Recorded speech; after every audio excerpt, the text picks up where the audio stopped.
Alrighty. Monero Matteo, welcome back. Good to be with you all today. This is Sunday stream number 9. Now, I'm doing this on Tuesday. I planned on doing this earlier, but I've just had so much going on otherwise, between the baptism and between getting the catechism done and between family stuff. And I was very sick yesterday. I had some stomach bug that came out of nowhere. I'm not sure what it was, but now we have begun the fast, and so I shouldn't be dealing with that stuff anymore. I should just be hungry, which is no illness in and of itself, but something to quench the spirit and to curtail the passions, which often overtake me. And one of those passions, I guess you could say, recently, which has come over me, and perhaps you guys saw this in the last video that we did, was that of despondency. And this is something that I think a lot of people are falling into. People are falling into despair and hopelessness and dismay, and I understand this perspective. I do. I try to remind myself that there is a spiritual world beyond this one, and we are just people passing through this temporal space.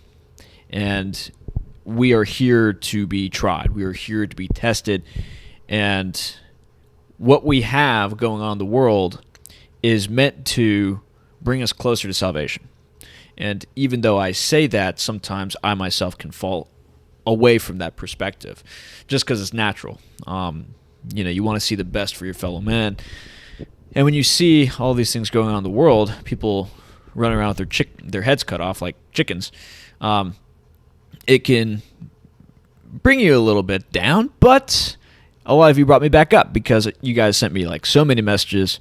I'd received very kind words from a lot of you guys. I had received prayers, and I felt those prayers. I felt the kindness gleaning off your messages that you had sent me, so thank you so much for sending all that. I'd also received some donations, which I didn't expect, especially because I said I was going to be taking a break. You guys sent me donations when I wasn't working. Now, don't make me into a welfare case trying to stay away from that. No, I'm joking. But thank you so much for those donations. I appreciate it. And we have also gotten a lot of new subscribers over the last 8 days that I've been away, which is quite something. So welcome, new subscribers. Welcome to the channel. We typically talk about Monero most of the time and other coins in the Freedom Coin Covenant. But on our Sunday streams, we talk about things other than crypto. In the past, it's been oriented towards Christian theology and faith, but I was talking to my spiritual father, and he encouraged me to stay on the topic of crypto, interestingly enough, because I'm not oriented enough with the church to be speaking theologically about these matters. And if I were to be making mistakes, then I would be misleading people, and we don't want that, because our faith, while it is mystery-oriented, and there is that mystical element to it, that holistic element, we do understand our faith through reason.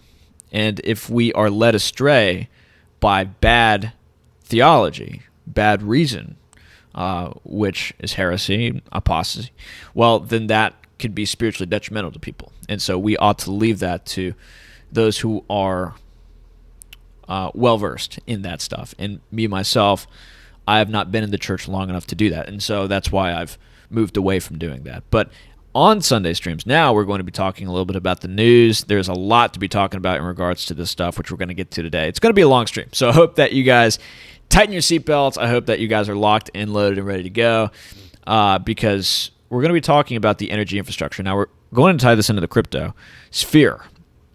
And there is just more craziness going on in the crypto sphere, where it's like, okay, we need to have a revolution first in the crypto sphere before we carry this revolution to the real world, because so many people in the crypto sphere are just being led astray by so many little shiny objects.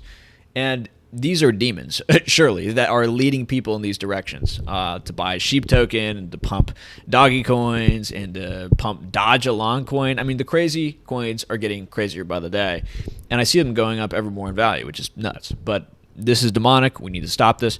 And then also, I'm seeing so many people move into the metaverse space. And I made a tweet about this the other day, talking about how so many people are getting into like video game coins, and Decentraland is another one, where I think I saw a tweet of somebody who said that they had bought a plot of land, quote unquote, in Decentraland back in 2017 for like $100, and they just recently sold that plot of land for $93,000. I also saw that somebody had purchased a plot of land in Decentraland, quote unquote, for $2.4 million. Just mind-blowing stuff. And while people are buying these ridiculously dumb virtual plots of land, Bill Gates is out there buying up all the farmland, taking over the food supply. You got BlackRock coming in buying up all the residential real estate. So the real assets are being bought up by the elites. And central banks are buying more and more gold every day. Singapore, Hungary, Poland, Russia, China, buying huge sums of real gold. Not digital gold, not Bitcoin, real gold. Bitcoin is not digital gold. I'm tired of hearing about that. I don't want to hear about crypto being digital gold. It's not. Gold has particular unique elemental qualities, which make it so it doesn't just function as money. It can function as things beyond money. That's not the case with cryptocurrency in many cases. I mean, we're talking about information transfer. I was reading an article the other day of some Venezuelan, leader or kleptocrat, or whatever you want to call him, probably a kleptocrat. He was eating gold flake steaks, right? You can't do that with Bitcoin. You can't do that with crypto. You can't eat gold flake steaks. You can't have Bitcoin-laden jewelry, Bitcoin-laden adornments in your house. You can't use Bitcoin in order to facilitate energy transfer within technological gadgets. Now, that's more arguable. Go get Michael Saylor on that. Digital energy, bro, or whatever. But look, crypto is about being a way to transfer financial data in a secure, trustless, decentralized way. That's what it's for. Monero does that the best. Keep it simple. Keep it simple. Monero is the best cryptocurrency because it allows for that transfer of financial data, and it does it privately. It does it so that it's fungible, which means that the financial data is able to be trusted more, because with Bitcoin, it's not as trustless as everyone says. You could get a Bitcoin, it could be tainted, and if you don't have blockchain analytics companies looking at the blockchain to make sure that Bitcoin isn't tainted as it comes into your wallet, well, you're going to have to trust that it isn't tainted. So there's an element of trust there, more so than with Monero, where everything is private, where everything is fungible, nothing can be tainted, right? And we could go on. We've talked about this a lot. But gold is being bought up. Land is being bought up. Silver is being bought up. All the real assets are being bought up, while all the retail money is being distracted by overvalued stocks like Tesla, which the elites are selling a lot of their stocks right now. A lot of the CEOs are cashing out and are moving out of the market. And this is typically something you see towards the top of a market. Cycle. And real things are being bought. The retail money is being distracted and is going into crypto, many of which are worthless. I personally don't think Ethereum is worth $500-600 billion. It barely works. It barely functions. People are making a huge gamble that Ethereum's going to work. Right? There's this great meme out there. It's like $35 for a wire fee. Oh my goodness, we need to fix that. $150 for a gas fee to transfer some Ethereum. Yeah, perfect. Let's do that. I mean, it's wild. People have this bet that they're going to fix it. Maybe they will, maybe they won't. Who knows? I heard a wise person say, don't bet on the functionality of future technology in order to justify your investment thesis. You want to buy something which works already. Monero already works. It already works. It already has proven its use case on the dark webs, which, we're not fans of, but if people are using it on the dark webs, then it works. It is the most optimal form of digital currency. And so that should be its function. That should be its use case. It's very simple, guys. Cryptocurrency was meant to be private digital cash. It was meant to be Monero. All of this other stuff that people are messing with, I don't understand. It's stupid stuff, especially in this time when we need to be marshaling our resources together in order to secure basic essentials like food, like our own land, our own property, right? Litigators, maybe, who are going to be on your side to protect your rights in a court of law. Like, we could do all of these things. And I'm not hating against anyone trying to make a buck out there, but that's not what crypto is for. It was not to put a bunch of money in your pockets, which is invariably just coming from somebody else, right? Because, again, these things don't make anything. They just take capital from one position and move it to another position. It's wealth transfer. That's what people are getting excited about in regards to this stuff. So we're going to talk a bit more about that, because one of the things that has led me to become more despondent, despite all the craziness going on in crypto, people wanting to turn crypto into something that it's not, is the energy infrastructure. This is becoming ever more concerned to me. I think that the people in charge, either one of two things are happening, and I am going to lean towards one more than the other, but as we go through this, I'll have you guys come up with your own decisions as to that. But either they are so unbelievably incompetent that they pose a serious risk to the energy infrastructure of the planet, or they're evil. And this is part of the Great Reset. This is part of their depopulation program. And they're trying to cut off the abundant energy supply that we have otherwise had over the last 12 years. It's either one of those two things, because what we're about to go through today is going to perhaps shock you if you're not aware of these things, if you're not aware of what's going on with energy, which is becoming more fragile by the day in regards to our accessibility of it. And that plays into crypto, right? And if crypto does not have the same level of energy accessibility as it has had in the past, that could be problematic.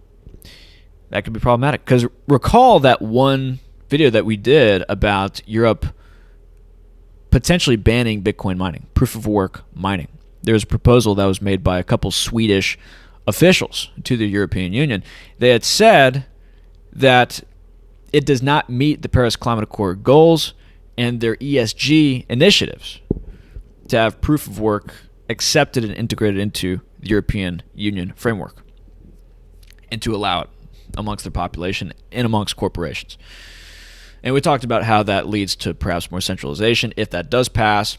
Even if it doesn't pass, I mean, this is a concern for anyone who wants to set up a Bitcoin mining operation in Europe, so a lot of them are going to come to the States, and there are other things going on in the world, like in India, that is bringing ever more Bitcoin mining flows to the United States, which is going to centralize things, which is going to perhaps make it so that they're able to censor the Bitcoin blockchain, which, again, we don't see enough people talking about in crypto. It's just number go up stuff. But this is a fundamental issue that I see.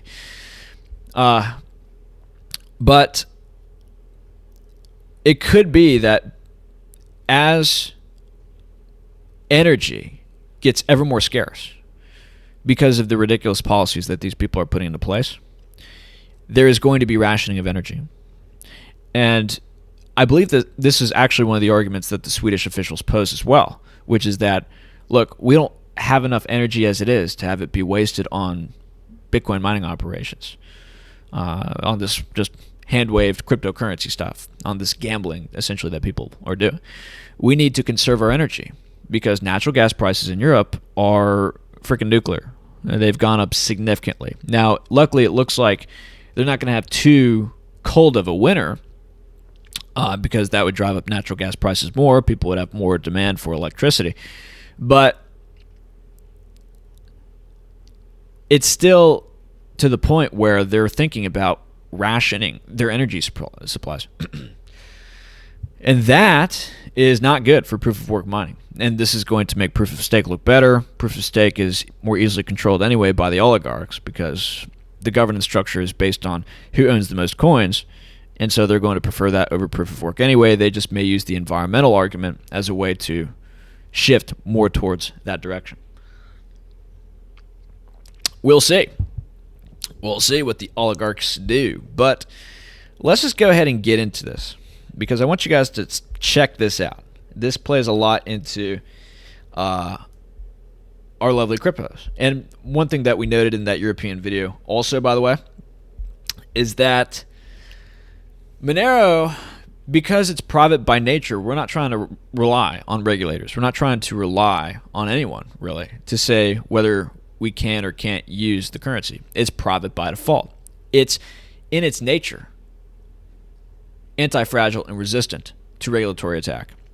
And this is why whenever it comes to new crypto regulations, when it comes to everything that people otherwise freak out about, oh, they didn't accept our Bitcoin ETF. It's like, okay, well, we're in Monero. Who cares? We don't need ETFs. We don't need all this fancy DeFi stuff, even though it is kind of cool.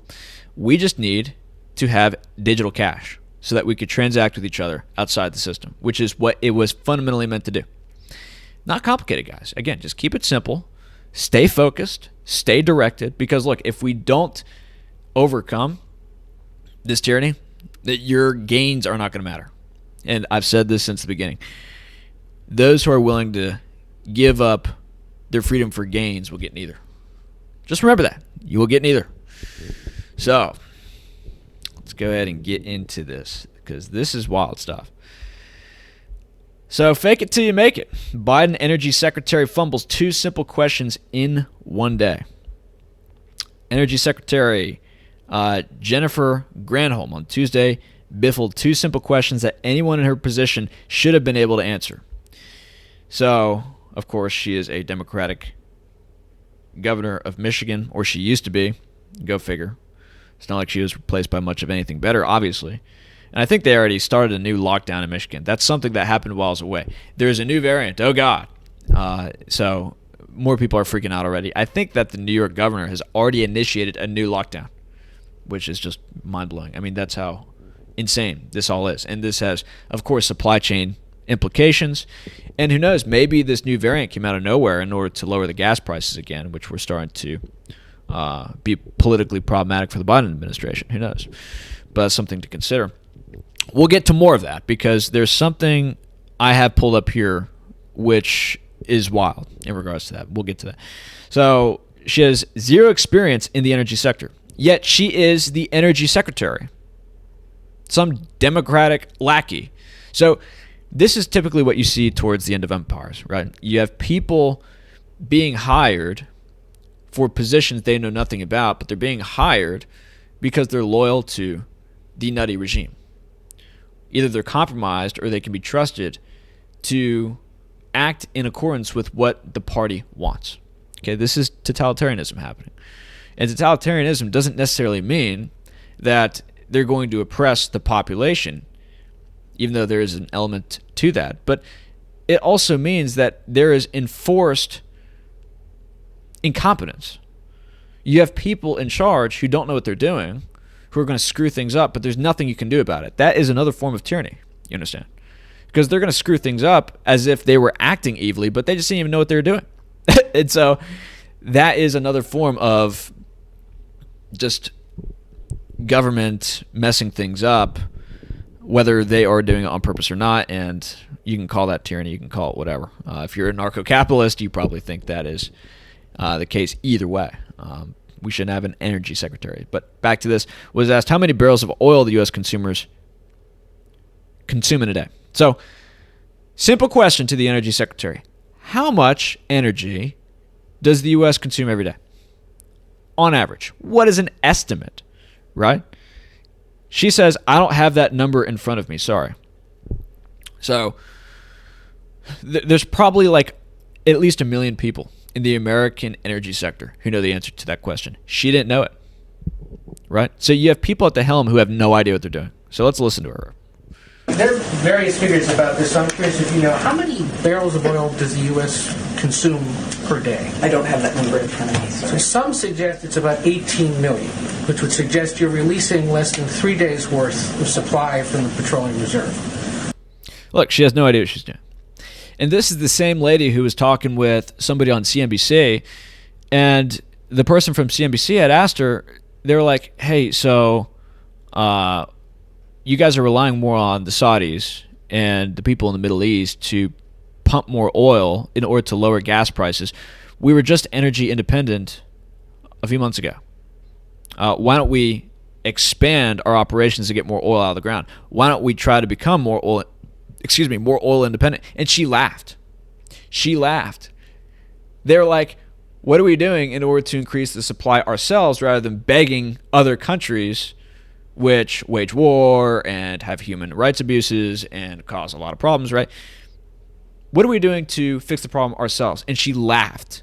She's like, oh, if I had the answer to that, she's the energy secretary. So this is a little concerning, as you can imagine. And look, energy is no small deal. You're talking about the fundamental flows of the life of civilization, which is why we have the petrodollar, which is why we go to war in order to have the dollar backed with oil and for people to sell the oil in dollars. Oil is the lifeblood of civilization. And if you don't have, or at least modern civilization, if you don't have oil flowing, or you don't have adequate energy supply coming from whatever other technology, nuclear, wind, solar, etc., well, people start to die. Economies start to collapse. Inflation starts to get out of control. The price of energy is included in everything: manufacturing, processing, packaging, shipping, transportation, consumption. Everything relies on energy. And so when the energy secretary has not a clue what she's doing, that's something to note. That's something seriously to note. Next, she couldn't provide an answer as to when Americans can expect gas prices to drop and how long she might expect a drop to last, to which she replied, yeah, I'm not going to make a prediction about how much and how long. So no confidence being given to the American public. She can't even lie. That's how incompetent she is. She can't even lie and say, yeah, we'll have it fixed in a little bit. She can't even grant confidence as a leader. So let's see how she responds to this question. Thank you, Madam Secretary. So bottom line, how soon will Americans see prices at the pump drop, and how long do you expect that to last? Yeah, I'm not going to make a prediction about how much and how long. What I'm saying is that this is the largest amount that we've ever done, and it won't happen tomorrow, but it'll happen over the next few weeks that people hopefully will start to see the difference. Before the end of the year, before the Christmas holiday? I think that people will start to see some tick down over the next bit. But again, we want over the next bit. What does that even to mean? make sure that the Look at this lady. prices at the pump are not being held artificially high for some reason. So as I mentioned, it is unusual. She looks like some high schooler who just popped out of the woods after smoking a bowl, popping back into class, and the teacher suspects something, and they're asking her questions about what they just went through in class. And here she is, red-eyed, doobied-faced, and she's like, dude, I mean, over the next bit, things will get a little better. We've got a plan. Like all this vague language. Notice how she's not even saying anything. She's just rambling. The price of gas at the pump doesn't drop at the same rate as the price of unfinished gas, and people would be paying 30 cents less per gallon if that had done that. So this is why the president sending the letter to the FTC was important. Yeah, she has no idea what she's talking about. So, we talked about that, but that doesn't grant confidence, right? And this is funny. If you guys have seen Catch Me If You Can, do you concur? So let's go ahead and there was some other article I wanted to check out on Twitter. We've got so much to go through. Just stay with me here. So this is Biden's nominee for the comptroller of the currency. Now, luckily, she didn't make it. But just the fact that she was nominated, okay, and this lady came from Moscow University. This lady was talking about shutting down people's accounts at their individual banks and having those accounts set up at the Fed.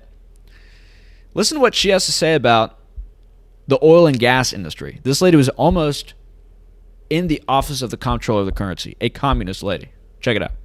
For certain troubled industries and firms that are in transitioning. And here what I'm thinking about is primarily coal industry and oil and gas industry. A lot of the smaller players in that industry are going to probably go bankrupt in short order. At least we want them to go bankrupt if we want to tackle climate change, right? We want them to go bankrupt to tackle climate change. Think of how many people in these European administrations, in the American administration, who think like this. It's many, right? And they're thinking about spending $150 trillion, and I'm not making that up. Go look it up. We did a couple videos on this. I'll link them. But they're looking to spend $150 trillion over the next 30 years in order to tackle climate change, quote unquote. Now, of course, this is just an excuse to continue to have central banks print money and buy assets and to keep asset prices going up in order to benefit the rich. And it's a way to raise taxes because there's nothing that you can't do, right, if you've got some planetary problem which threatens humanity and the species as a whole. Even though I don't think these people care about humanity. A lot of these environmentalists, I mean, they would mow down people at the mall. Like, it's Modern Warfare 2. Like, they would be those people going through the airport, right? Like, they would do that in order to save a few birds. They would do that to save forests or whatever. Like, that's how crazy these people are. They care less about humanity than they do about the environment, thinking that they know better than the environment. Now, listen to how crazy that is, but that's what we're dealing with, right? Just insanity is getting out of control. The irrationality of the people out there who are taking the reins of power, like AOC, like this energy secretary, like this lady right here, are either insane or they're evil and they want to completely do away with humanity. And we're seeing a little bit of that with the transhumanist movement, which I suspect is going to play a little bit into what we're seeing in regards to the bug and the passports and everything like that. We'll get to that maybe another video. We'll broach on it probably more in this video too, but that is what we're dealing with. Just crazy, crazy stuff. So that's to note. That's to note. Biden administration weighs shutting down another pipeline. Now, they had already shut down the Keystone pipeline. And as we talked about earlier, they're trying to vie for other countries, increasing their oil production to push prices back down, when the people vying for the increase in the oil prices overseas are trying to, or excuse me, the increase of the oil production overseas are trying to actively right now decrease our oil production here in the States. And if this is a planetary problem, this climate change phenomenon, why is it, do you think, that if you shut down oil production in one place but it increases in another place, that this somehow creates some net benefit for the environment on a global scale? It makes zero sense. Again, just think about this. It's ludicrous. It's goofy. But they're shutting down another pipeline. So, Deputy Press Secretary confirms Biden administration reviewing environmental impact. So, they're talking about shutting down another pipeline. White House Deputy Secretary Karine Jean-Pierre disputed reports saying President Joe Biden was going to terminate Enbridge Inc.'s Line 5 pipeline, which stretches from Canada into Michigan. So they're reviewing the matter. I mean, it's insane that it's even being reviewed, right? With everything going on. Line 5 is part of a pipeline network that moves crude oil and other petroleum-based products from Canada, transporting some 500,000 barrels per day. 500,000 barrels. So let's do the math on that. We consume approximately 20 million barrels of energy per day. Okay. So we get 1/40th of our oil that we use as a country from this pipeline that they want to shut down. That's more that we're going to have to get from another country. That's more that Russia could be pumping, right? We're probably going to get more oil from Russia. And by the way, Gazprom just recorded record profits. So gas prices are going to continue to go up. Europe's going to have continued more demand for Russian oil because they're insanely stupid over there in Europe, shutting down nuclear facilities, shutting down coal-fired power plants, you name it. Anything that is destroying their energy infrastructure, they're doing over there in Europe, which means they're going to have more reliance on Russian gas, which also means they're going to have more reliance on Russia, which means they're going to be more politically compromised to Russia, which means there's probably not going to be a war with Russia, because if there was a war between NATO, i.e. Europe, and Russia, they'd be killed because Russia would just shut off gas supply. Russia's allies, which also produce a lot of gas, they'd probably shut off gas supply to Europe too, and they'd be screwed. I mean, Europe, they just don't know what they're doing over there. The whole anti-Russia thing, in my opinion, is just a way for the NATO complex and the military-industrial complex to make money off building up budgets in the face of a perceived threat that they made up, right? So Russia is the boogeyman. You need to always have a boogeyman in order for the military-industrial complex to continue to justify funding, and so that is, in my opinion, what has happened for the most part. So they are weighing potential market effects of a shutdown of the pipeline. So what do you need to weigh? It means the price of oil is going to go up. Is this that complicated? And gas prices are already pretty high. Yes, the move would further cause gas prices to increase already among high gas prices. Yeah, so this isn't complicated, right? Michigan Governor Gretchen Whitmer, a Democrat, has also sought to shut down one segment of the pipeline, ordering Enbridge to stop operations in May due to concerns about a section that runs under the Straits of Mackinac leaning into the Great Lakes. So I do remember this article. There was nothing wrong with the pipeline. There were no leaks. There had been consistent audits and maintenance reports done on this pipeline going back 50 years, and there's never been a problem. But all of a sudden, you see, Gretchen Whitmer is concerned about this pipeline. And this happened, by the way, during the time when the Colonial Pipeline was cyber attacked. So a pipeline gets cyber attacked. You shut down oil and gas flowing from one pipeline, one major pipeline in the United States, causing gas prices to go up. And then Gretchen Whitmer comes out of nowhere and she says, hey, we got to shut down this one too. A lot of pipelines shutting down all of a sudden. Do you guys notice this? Do not forget about that Colonial Pipeline attack. That is very key. That is very important. It could have been that was some kind of like psyop in order to groom the population into believing that A, cyber attacks are a thing of the future, critical infrastructure can be shut down. Maybe that plays into the whole, Operation Cyber Poly something. You guys know what I'm talking about. It's like some Klaus Schwab thing. And then you have Keystone shutting down. You have this thing with Enbridge. I mean, what are they doing? Like, it's one thing to not increase the number of pipelines which are being built in the country. It's one thing to not have more exploration, but they're actively shutting down pipelines. Why are they doing this? Why are they doing this? This is strange, isn't it? So, protesters were able to force the shutdown of the pipeline for several hours. So, protesters are now shutting down pipelines because the education system has turned people against their country. And so, again, we have threats within our country which are substantial. We don't have to worry about China. We don't have to worry about Russia. You have protesters trying to shut down critical energy infrastructure in the United States as a result of the crazy education system, which has been compromised by communists, right? So that's something to consider.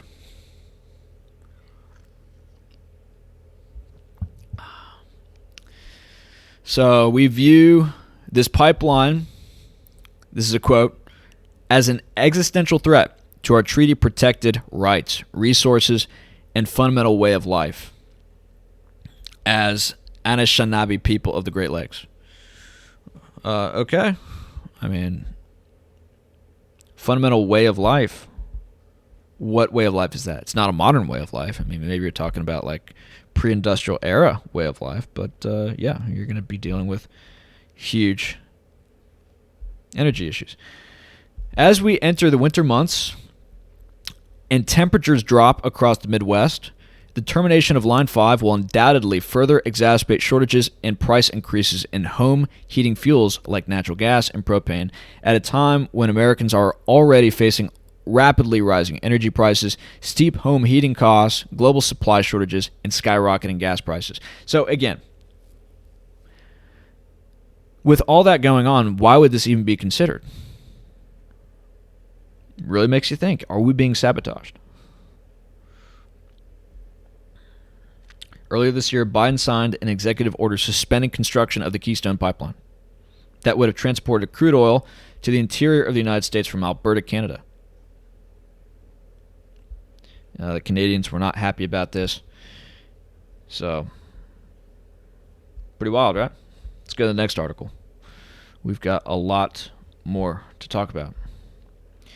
So, the Keystone Pipeline, according to this article, could have brought in about 1 million barrels per day. It could have supplied the United States with 1/20th of their energy demand. It's pretty significant. But now we're going to have to go overseas for that. And Manchin here is talking about the release of the 50 million barrels of oil from the SPR, the Strategic Petroleum Reserve. And the president said that he is using every tool available to him to lower gas prices. Just totally false. Based on what we just said, that's totally false. You sign an executive order to limit 1 million barrels of oil moving into the country per day. And he says he's using every tool available to him to lower gas prices. I mean, again, either they are redonkulously stupid or they're trying to sabotage our energy infrastructure. Right? So he said, Manchin, with an energy transition underway across the country, it is critical that Washington does not jeopardize America's energy security in the near term and leave consumers vulnerable to rising prices. And that's what they're doing. The senator proceeded to call on Biden to responsibly increase energy production here at home and to reverse course to allow the Keystone XL pipeline to be built, which would have provided our country with up to 900,000 barrels of oil per day. To be clear, this is about American energy independence and the fact that hardworking Americans should not depend on foreign actors like OPEC Plus, which is Saudi Arabia, UAE, etc., for our energy security, and instead focus on the real challenges facing our country's future. Right, and if you're dependent on other countries for your energy, you are politically exposed to them. And so if our allies have some issue with some other country in the Middle East, maybe Iran or something like this, well, then we have to take their side politically. And then they have our political leverage in order to accomplish whatever nefarious things they want to do across the world. And by the way, is war good for climate change? Is war good for lowering energy production? No, it's explosive. It causes death. It causes environmental destruction. It causes countries like the United States, for example, to use uranium-depleted weaponry which cause genetic issues for generations in the populations that it's used against, and it causes places to be uninhabitable, right? So just think about this. We have to be dependent on countries which have a knack for war in the Middle East because of our reliance on them for oil, when we could just be energy independent here at home. And it's not like carbon emissions are going down. We're just shifting them to countries that have civil rights abuses, history of civil rights abuses, and a propensity for war, which is very environmentally unfriendly. So again, what sense does this make? Is our administration compromised? I want to briefly address one myth about inflated gas prices. They're not due to environmental measures. It's just totally false. This is what Biden's saying.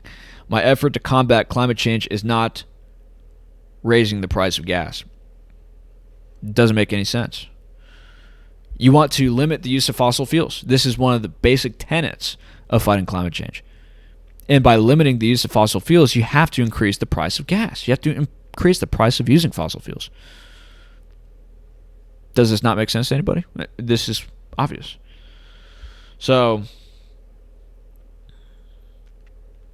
Biden suggested a big part of why Americans are facing high gas prices is because oil-producing countries and large companies have not ramped up the supply of oil quickly enough to meet demand. That's just absurd. It's totally absurd. So, let's go to the next article here. So, we're going to talk about the recent SPR release, because this was a disaster. And there are some interesting statistics to note here. The much anticipated, much poo-pooed release from the global reserves of 50 million barrels, which again is like 2.5 days of what we use as far as oil is concerned. It's not much at all. Was announced this morning as the Biden administration desperately tries to stop the free fall in its approval ratings. Yeah, look at that. And a lot of that probably has to do with gas prices, as well as the million of other things going on, right? So they did something. It's not working.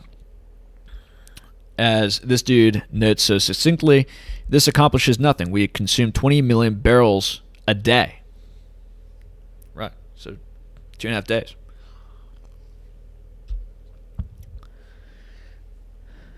Pretty amazing. And the reaction from the market was an increase in the gas prices. So it did the opposite of what they thought this would do. Now, this to me indicates pure incompetence. It doesn't indicate that they're trying to sabotage the energy infrastructure, although to some degree I believe that's what's happening. But this is just pure incompetence right here.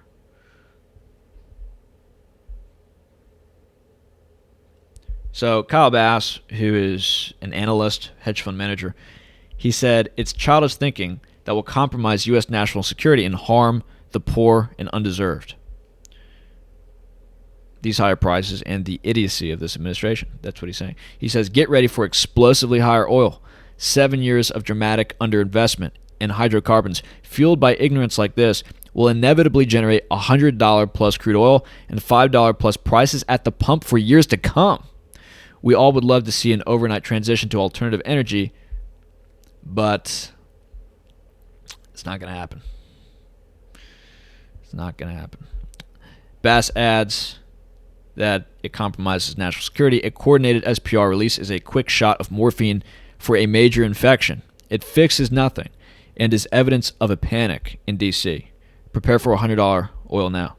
If anyone took the time to review U.S. SPR data, the administration has been selling many millions of barrels each month for the last 90 days. So look at this. They are burning through the reserves to keep the approval ratings up. So for politics, they're burning through our supply here. I mean, we're at the lowest amount of oil in the reserve going back to 2003. Just burning through it. Now, it looks like a lot of it was burned through also in the Trump administration. Because, look, after 2016, there was a lot of it sold. And it looks like there was a little bit of a ramp up, probably back when oil was negative. I think that was a smart political decision. Because if you recall, in May of last year, the oil price went negative. Because nobody had any place to put their oil. People thought it was the end of the world. Oil companies had to continue to pump oil because you can't just stop operations and start up later because there are tremendous costs to that. And so they kept pumping the oil. Nobody had any place to use it. Everything was on lockdown. And so people were paying other people in order to take their oil. And so the price of oil thereby was negative because they had no place to put it and they were paying people to take it. So we should have ramped that up a lot. We should have put a ton in the reserve. How is it possible that this is all that we put in the reserve? We should have been dumping oil into the reserve. That didn't happen. And now we're burning back through it, and it's starting to get like exponential, the amount of oil we're using from the reserve. And we could probably anticipate that more is going to be used. So that is something to note. It looks like we're down to 600 million barrels of oil. And maybe this is just a high IQ concern. I'm not saying I'm high IQ, but this is a concern for anyone who can think into the future and has concerns about the sustainability of our present situation. This should not be done. I mean, oil should only be used when there's an emergency. Oil that's taken out of the reserve. You should only burn through reserves when you have an emergency. When you need it for a short period of time that you hope will pass.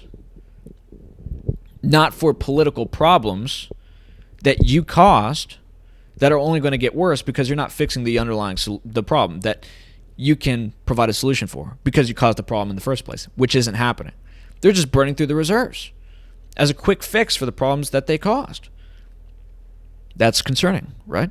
What happens when we run out of the oil in our reserve? Because it's not like you can just snap and take more oil out of the ground. Once you're out of oil and you haven't been investing in oil, as Kyle notes, over the last number of years because of this climate change initiative, and a lot of companies are no longer investing in oil exploration or production because it's not ESG and environmentally friendly. Well, I mean, you could have serious problems with sourcing oil, the fundamental energy that you need to run civilization. And that could cause a number of domino effects, right? You can't just switch that back on. You can't just get companies out there to be like, oh, cool, we'll just pump more oil, no problem. Especially with as unstable as the world is becoming. It could be that the people that we're relying on oil for, they get into some conflict. Or maybe some moderate rebels or something like this end up blowing up their operations. Like, look at what happened with Saudi Arabia just a year or two ago when they got into it with the Houthi rebels. And the Houthi rebels flew drone bombs, like self-destructing drones, into a Saudi Aramco facility and blew up something there. I mean, that caused oil prices to boost up like crazy.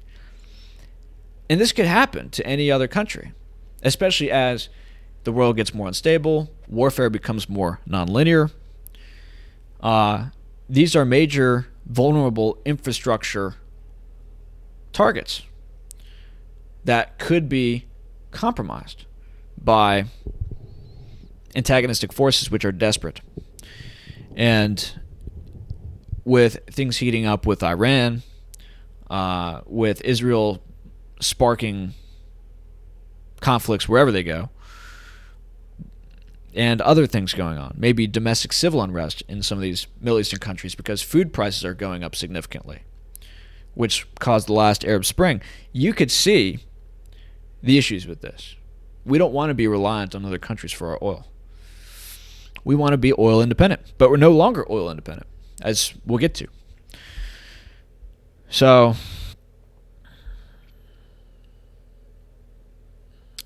Goldman Sachs says a Biden SPR release is now fully priced in, and we will see an even higher oil price in 2022. So, that is something to note. Let's talk more about this strategic oil reserve release. So, Zero Hedge is reporting, and by the way, I want to make sure I source these properly. This article was the Independent Journal Review, Savannah Reitsick. This is the Epoch Times, Jack Phillips. Thank you, Jack. And yeah, this is Tyler Durden from Zero Hedge again. Today, in the left hand doesn't know what the right hand is doing news, remember that big release of 50 million barrels of oil from the Strategic Petroleum Reserve? Let us jog your memory. It was the hallmark solution proposed by the Biden administration to try to address soaring energy costs for Americans. Well, it turns out that most of the oil is going to wind up in China and India. What happened there? Both countries have been actively purchasing U.S. sour crude oil produced in the Gulf of Mexico. Sour crude is appealing to foreign buyers due to its affordable price, which comes from its high sulfur content. It also makes it tougher to refine and process. So, just the main thing I want to point out here, and this has implications for the global energy infrastructure. And it just blows my mind. It just so blows my mind how we had negative oil prices last year. And now look at this. China, India, Japan, South Korea, and the United Kingdom, and now the United States, right, are all tapping into their petroleum reserves as well. That's huge. I mean, what's going on here? The White House commented the president has been working with countries across the world to address the lack of supply as the world exits the bug. Well, maybe it's exiting the bug. Looks like we're about to go back in. Japan just cut off all international travel. So did Israel. I think our country, the United States, has shut down travel from certain African nations. It looks like the pandemic is coming back. Hopefully it doesn't, because this new variant just looks like a joke. I mean, I can't believe people are even in fear of this. But you know what's going to happen as a result of this is they're going to try to entice more people to take the jab and more people to take boosters on top of that, because they say that this protects against this new variant somehow. And so that could cause other supply chain issues, because I have concerns about the health impacts of this. And given the number of people we're seeing keel over as a result of these things, especially in sports where it's more visible, is significant. That's why I don't want to have any exposure to public transportation. I don't want to fly planes. I don't want to ride buses. I don't want to do any of that anymore. It just seems too dangerous. I mean, what if people just pass out in the air, your pilot or whatever? I mean, they're all mandated to take this thing now, or at least most of them have, and a number of them are still yet to take it, but they're probably going to be forced into it in the future. But moving on. The president stands ready to take additional action. Yeah, I don't believe you. But let's keep going here. I mean, it just gets better and better. We're not even halfway through all of these headlines. The United States stands ready to release even more barrels of oil from its strategic reserves should the need arise again. The U.S. State Department Senior Advisor for Global Energy says. And the Gold Telegraph says this is such a stupid mistake. Indeed it is. So, imagine we use all of these strategic reserves and then we have war with China or some geopolitical conflict comes to the fore. I mean, you want to use your oil reserves for those instances, and we're not going to have that available. Or some other thing pops up. You never know, right? That's why you have a reserve. You don't use your reserves in peacetime, when you could otherwise get more just by, I don't know, opening up new pipelines or opening up new exploration ventures, etc. It's just wild. It's just wild what's going on. So this is from oilprice.com. This is from Svetlana Paraskova, a good Ruski. U.S. strategic oil reserves could fall by 50% over the next decade. The U.S. Strategic Petroleum Reserve could drop by 304 million barrels over the next 10 years. Why 10 years? We just used 50 million barrels in 3 days. 300 million barrels over the next 10 years. I hope it's 10 years. If it's 10 years, then that's not too big of an issue. But then again, I mean, implicit in this statement is that we're not going to increase our reserves either. At all. So, the reason for this fall is a combination of recent legislation and the decision by Biden last week to release 50 million barrels of oil. Oh, well, this is interesting. Several infrastructure bills have already committed to SPR releases towards the end of the decade. Oh, they've already committed to this. So this is interesting. Recent legislation and last week's announcement of a release of 50 million barrels of crude oil from the U.S. Strategic Petroleum Reserve could see America's strategic stockpiles drop to around 300 million barrels by the start of 2032. So, they've already priced this in. Looks like the oil market has largely priced this in. Yep. Oil prices plunged on Friday, but the crash had nothing to do with the announced SPR release. the market was spooked by a new heavily mutated COVID variant, Omicron, which is also believed to be more contagious than the previous strains. Right. Isn't that scary, guys? A bug that kills, 0.001% of the population is now more contagious? Oh, goodness gracious. It's just going to end the world. Apart from the SPR release last week, recent U.S. legislation plans for drawdowns of SPR stocks toward the end of the decade are planned. Okay. For example, the Infrastructure Investment and Jobs Act passed earlier this month includes a provision to draw down a total of 87.6 million barrels of crude oil from the SPR in fiscal years 2028 to 2031. How do people predict this stuff? I just don't understand. Why would you predict that you need to draw it down by 100 million barrels 7 years from now? I mean, with everything going on, dude, could you guys imagine what the world's going to look like in 7 years? I was just looking yesterday, and I think I had posted this in the Telegram chat. They now have artificial intelligent technology self-replicating themselves. They're reproducing themselves. And with these robot dogs that they're building over at Boston Dynamics, they're starting to put rifles on top of these dogs. I mean, dude, I don't think we have 7 years. I mean, Jesus is going to come back by then.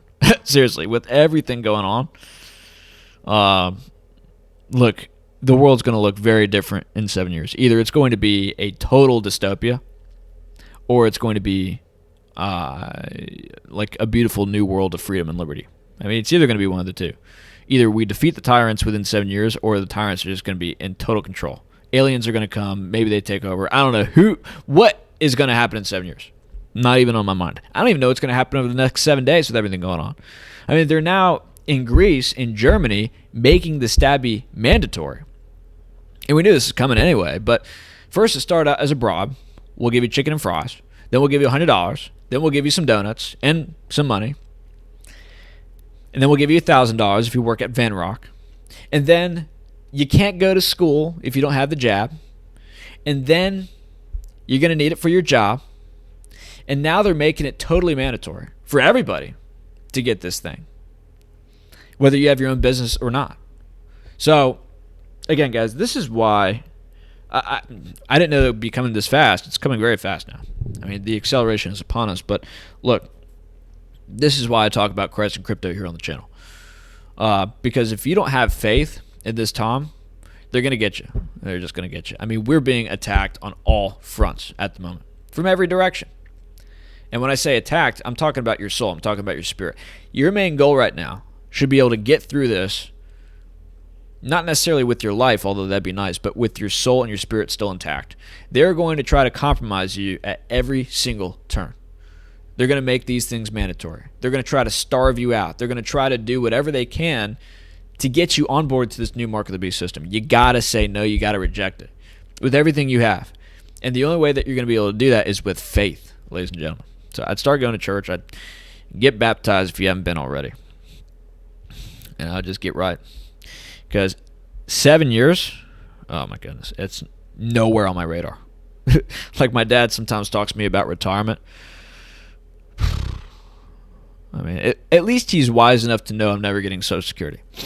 But he wants to talk to me about retirement. I'm like, dude, I'm just trying to not be kidnapped by Antichrist. Like that's my retirement right there. Is probably like running through the woods trying to evade drones that are blasting lasers at me and are like these metallic hornets with like the vaccine sticking out of their ejection holes or something like that, trying to swap and sting me with it. I mean, that's what we're dealing with. Let's go to more energy news, though. Let's ignore my ramblings. U.S. coal hits 12-year high, threatening more energy inflation. This is from Yahoo News, Will Wade. U.S. coal prices surged to the highest in more than 12 years, threatening to blow America's already soaring electricity bills and signaling the dirty fuel isn't getting phased out anytime soon. Well, maybe it will be. I mean, they don't seem to care about the price of electricity. That's my concern with this. They don't seem to care what's going on with the energy markets. Everything they do is making things worse. Prices for coal from Central Appalachia climbed more than $10 last week to about $90. That's the highest price since 2009 when a spike in exports boosted domestic prices for the powerful plant fuel.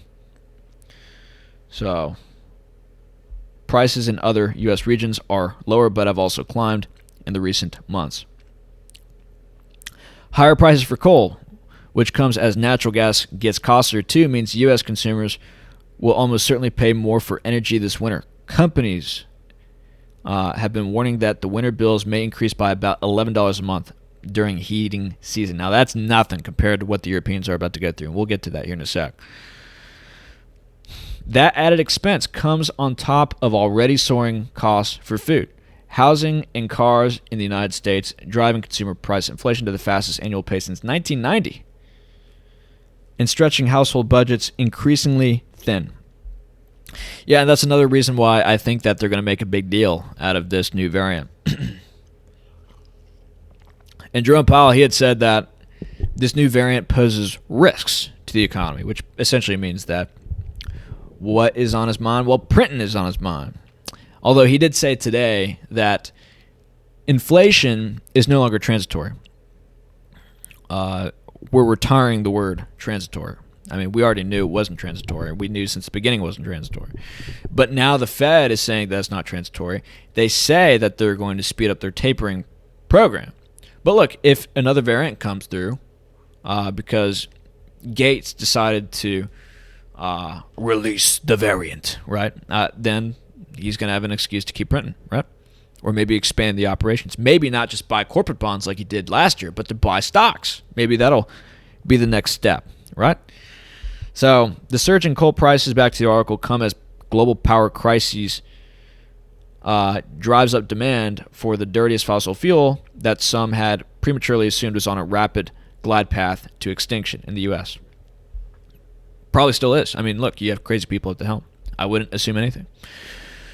With energy demand surging, efforts to reach a deal to completely quit coal's use failed at the COP26 International Climate Conference that just ended. Delegates instead pledged to phase down rather than to phase out coal power. Coal generates more than 1/3 of the world's electricity, and countries including China and India depend on it for cheap, reliable power. Right. So that's something to note. I mean, if we don't use the coal, somebody else is going to use the coal. China is not going to these COP26, kindergarten meetings. I mean, they are using whatever sources of power they can to make it so that their economy becomes the biggest in the world. I mean, they are trying to take over the world, and here we are saying, hey, in order to save the world, that China is a part of, by the way, let's go ahead and phase down our energy usage. And maybe that'll make our world much more green. Meanwhile, China's just like they're coming in with like just huge sandbags of coal, right? Except it's not going down kids' chimneys, it's going into their war machine that they're going to use to conquer the world, right? So it's just so dumb. It's almost like we're being sabotaged with this whole climate change thing in order to make it so that China becomes the global ascendant power that it looks like it's becoming. Could be. I mean, we already know Biden is very compromised by China. Could be compromised by Russia, too, with everything that was on that laptop. So it could be incredibly possible. Plus, by the way, any politician who has been in politics for 50 years, like Biden, is probably compromised by everybody by now. And looking at his just disastrous son and his lifestyle, I mean, they've got dirt on him. Everyone's got dirt on him, probably. I mean, it's just ridiculous, right? But it could be that we're being compromised and sabotaged and hindered every step of the way to make way for China to become the true global empire. Could be. That could be what's going on. Because they're not going along with any of this crap, neither is Russia, which is why we have made our position in Gazprom. It's the only energy company that I own. It's the only energy company I'm interested in owning. All the other companies, all the other companies are going to have to be caught up in this crap, right? So you want to get exposure to countries which are not going along with this program. Although based Putin is seemingly concerned about climate change, which is kind of a letdown. But who knows why he's doing that? Maybe there's a higher political reason he's doing that. He's too smart to go along with all this ridiculous stuff. Maybe he says what he needs to in order to get by and to make it look like he cares about the climate so that he doesn't get more enemies than he already does. But I suspect that he's not going to allow Russian oil to be compromised by this cult. That is my bet, and it's turned out pretty well. And if you've been in that bet since we started talking about it months ago, you've done very well. So that's to note. Back to the article. The economic recovery from the coronavirus pandemic has driven up demand for electricity around the world, leading to fuel shortfalls.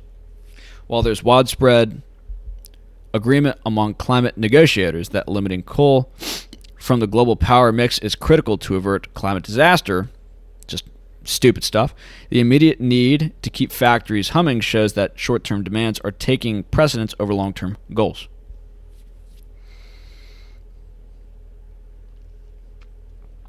I mean, just imagine, like, the biggest concern on your mind are weather patterns that are going to be taking place 50 years from now. I mean, could you imagine how insane that is with everything going on?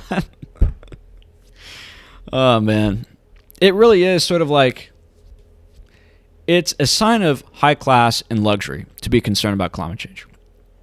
Because for you to not be concerned about everything else which is happening just goes to indicate that you are a wealthy bourgeoisie. Like, this is a concern for the elites because they own the world. This is their playground. For us, we're concerned as to how to heat our house so we don't freeze in the winter.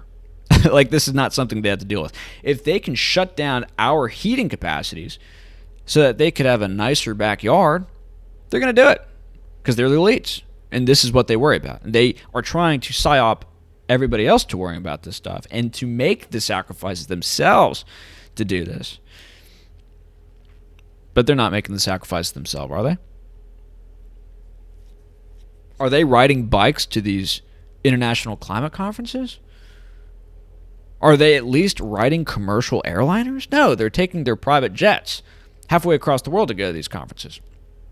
So we don't need to continue to point out the hypocrisy of these people. We already know, which indicates they have alternative goals, right? But that's something to note.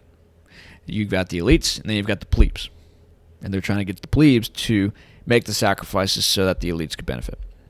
U.S. miners are struggling to ramp up coal production as American utilities burn more, leading to dwindling stockpiles and rising prices. So we have dwindling stockpiles for oil. We have dwindling stockpiles for coal.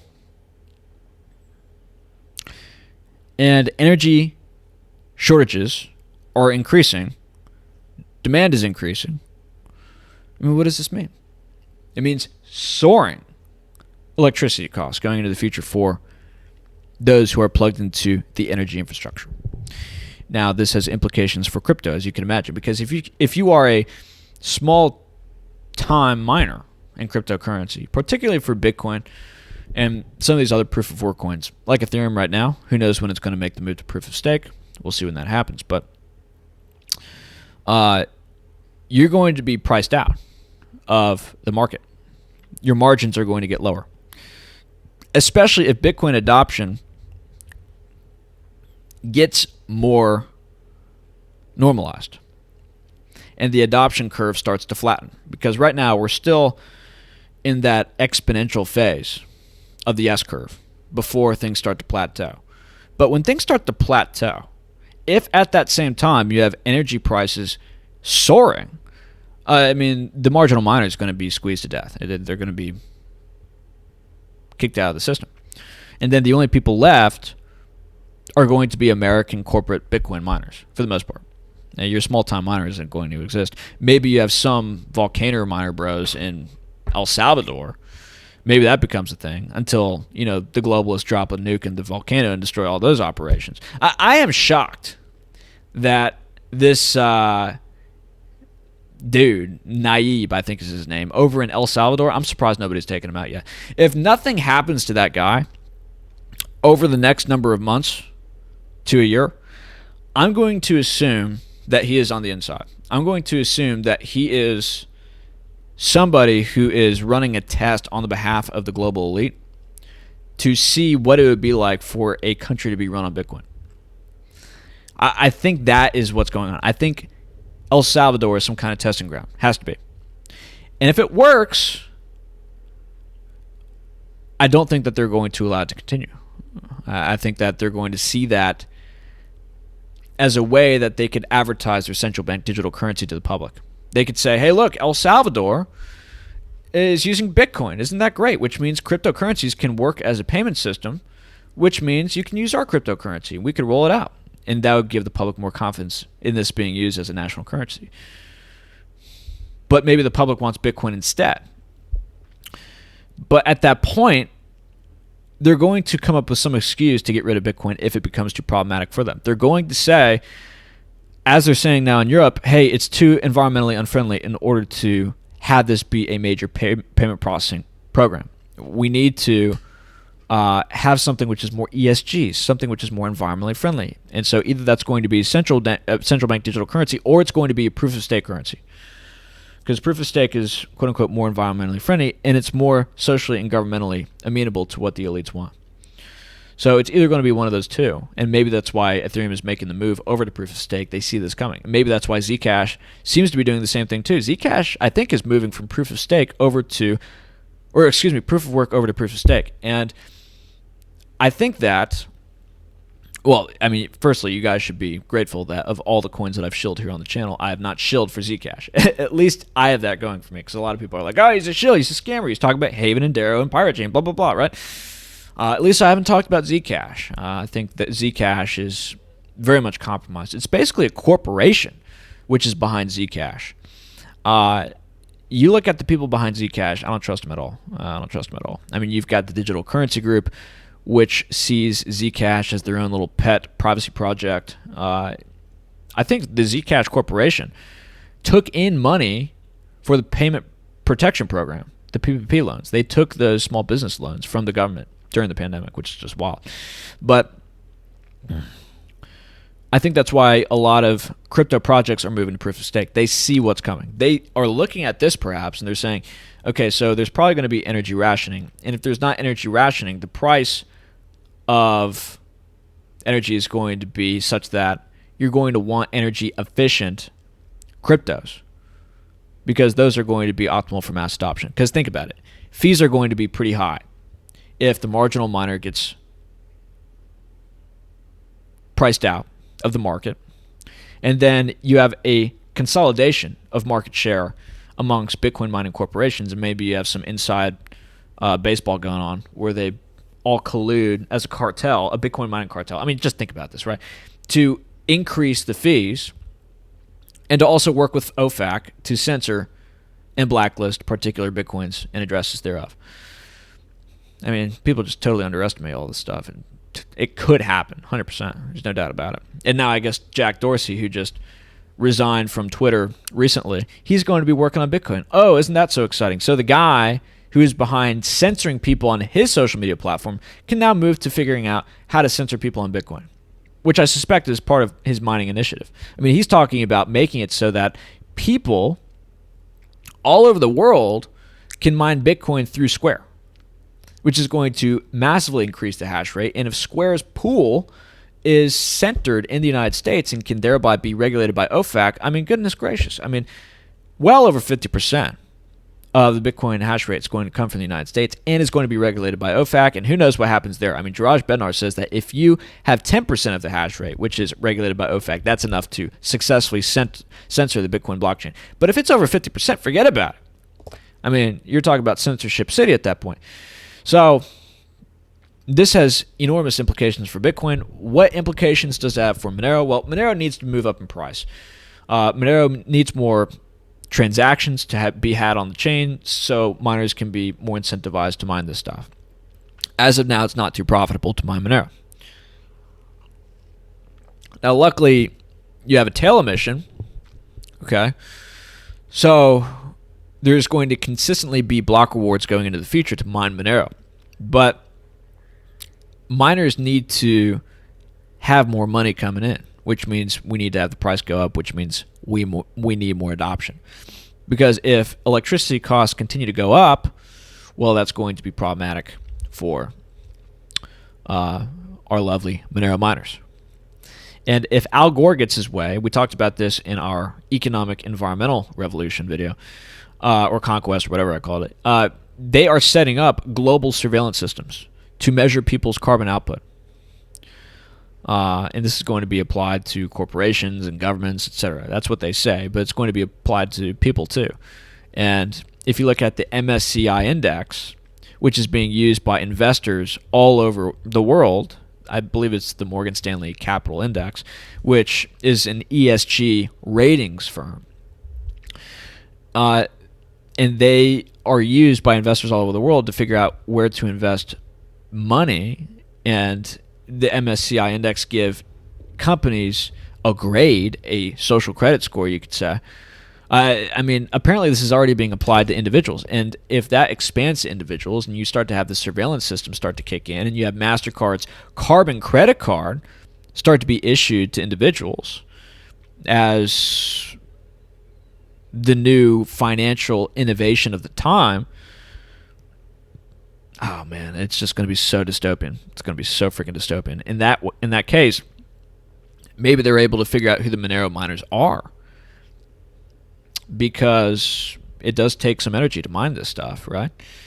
And if you're emitting more energy than you otherwise should be, based on what they measure your average energy usage to be, based on whatever appliances you have in your house. I mean, just think of how dystopian this is all getting with smart refrigerators and smart toasters. I mean, your energy could be surveilled, how you use it. And if you are mining Monero off the grid or something like that, which it should be because it's private by default, well, maybe they could have alarm bells rung at some data agency by some artificial intelligence which measures this stuff, and then people come to search your home to see why it is you're using more electricity than you otherwise either should be or are expected to be, because maybe they think that you're mining crypto when you can't because you don't have a license to mine it or you don't have a permit to mine it. I mean, I'm getting dystopian right now, but you have to understand this is where we're going.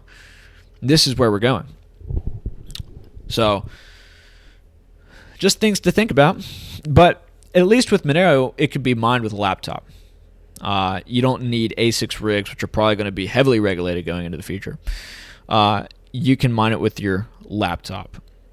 And perhaps you could make it so that when you mine it, you're not emitting as much energy as you otherwise could. Maybe there's like some sliding scale energy usage thing you could use. I'm not sure. I'm not a miner. But the Monero Bros will figure out some way around this. They always do. But those are just some thoughts I have about all this stuff. So let's get to the next article here. What do I got pulled up? Oh, so this is Obama. So if Check somebody this wants out. to build a coal-powered plant, they can. It's just that it will bankrupt them because they're going to be charged a huge sum for all that greenhouse gas that's being emitted. So check this out. If somebody wants to build a coal-powered plant, they can. It's just that it will bankrupt them because they're going to be charged a huge sum for all that greenhouse gas that's being emitted. So that's the plan. They're going to charge you a ton of money based on your carbon footprint, based on your emissions. That's part of the thing that we're noticing. How long have I been going on for? Hour and 20 minutes. All right. So we still got a little bit to get to. I mean, you have to understand this stuff. You have to understand where we're going. All right, let's keep rocking. U.S. flips back to being a net oil importer. Let's go, Brent. So, yeah, we were oil independent less than a year ago. And now we are not oil independent. We are dependent. How did that happen? How does that happen? It's just a good question, right? Are there entities out there who have compromised our administration, who want to sell us more oil and don't want us to be energy independent because they want to make money from us buying their oil, but also they want us to be reliant on their oil sales so that we could be politically dependent on them as well. Because, again, as we talked about before, whoever owns the energy owns the world. That's something to note. Let's go to the next article.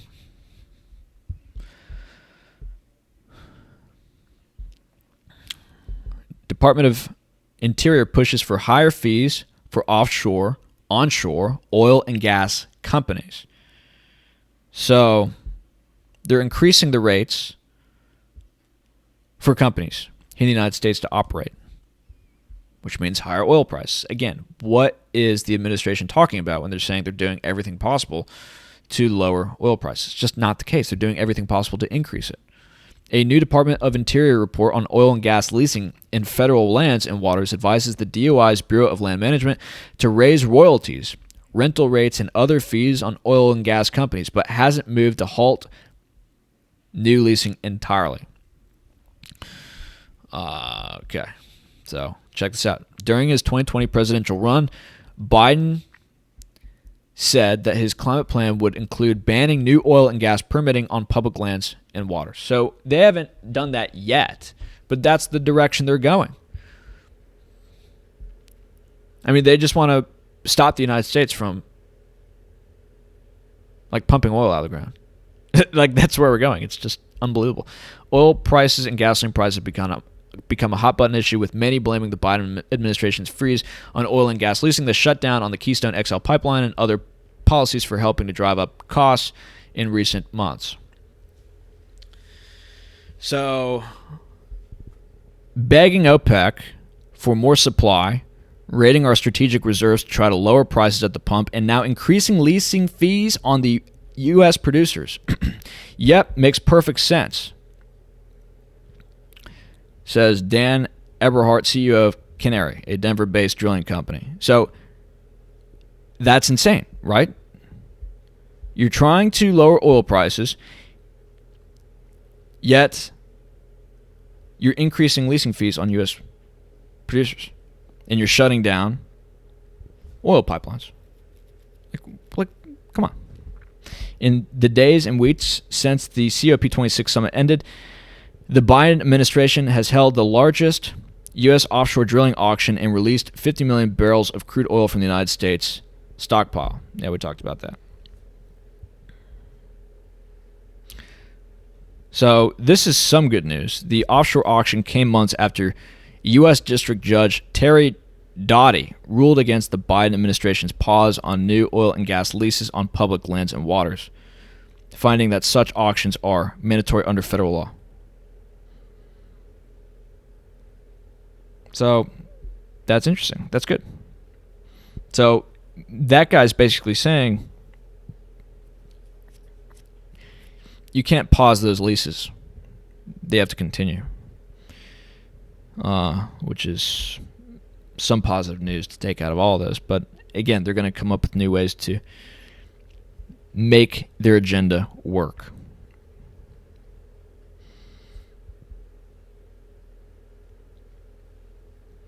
So listen to this. This is just, again, more absurd. This is coming from your government, who we're supposed to believe are competent people. But just see how stupid this is. The DOI report claimed the U.S. oil and gas leasing program fails to provide a fair return to taxpayers, even before factoring in the resulting climate-related costs that must be borne by taxpayers. Oh, goodness. Oh, my goodness. So it's not a fair return, guys, that you can get gas at the pump for $2, $3. You know, it would be a better return is if you got gas at the pump for $5 or $10, is basically what they're saying. It's just unbelievably stupid. But that's even before factoring in climate-related costs, whatever that means. Whatever that means. I mean, just you and your house. I don't know who you are watching this, but have you suffered climate-related costs at all that you're aware of? Name one. Name one. I mean, it just doesn't make any sense. I mean, the only cost you've probably incurred is when you actually believe this stuff and you donated your money to Greenpeace or something like this, some communist agency. That's the main cost that you've probably incurred. But, yeah, I mean, it's just a total scam. And you should be concerned that people of this level of intelligence or dishonesty, however you want to put it, are in charge of your government. So,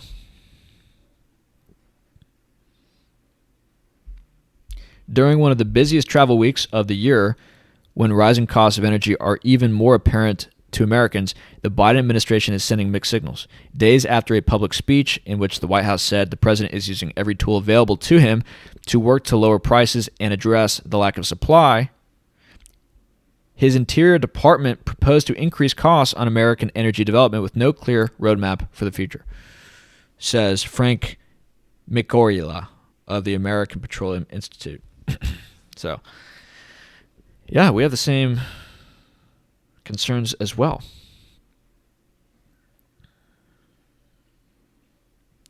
And this is coming from the environmentalist lobby over at the Sierra Club.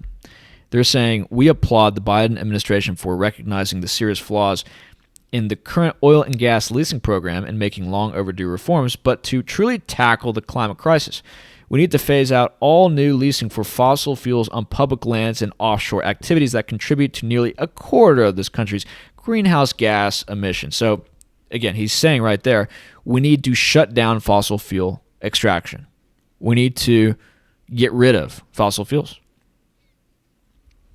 And there is no roadmap as to how it is you're going to have other alternative energy resources come to assume this demand that exists from the population. And if you do this through fiat, that is through mandated directive, there are going to be so many hiccups, as we're seeing in Europe, because they're trying to go to total alternative energy resources, which, by the way, you need rare earth minerals to build, which, by the way, means you have to have terribly environmentally damaging mining operations be done. I mean, I am to some degree invested in rare earth mining operations in Australia and the United States. And when you go to look into how destructive these mining procedures are, it's hard to square it, because it's like, okay, well, I know green is the future because of people like this, and so I want to get some investment exposure to that. But at the same time, if I get exposure to the companies which are mining the minerals to make these green energy, alternative energy technologies, then there's no way that this could be considered environmental. And there could be ESG implications for this. Maybe big investors can't invest in these rare earth mineral mining operations because of how environmentally damaging it is. And it's not considered ESG. And we've talked about the ESG problem that Larry Fink from BlackRock is spearheading right now in the investment community.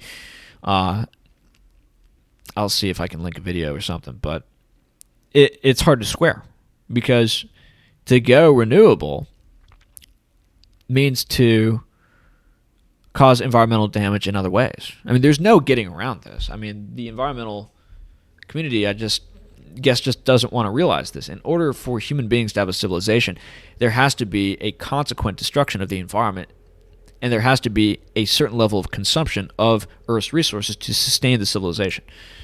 This is just what it is. There's no getting around this.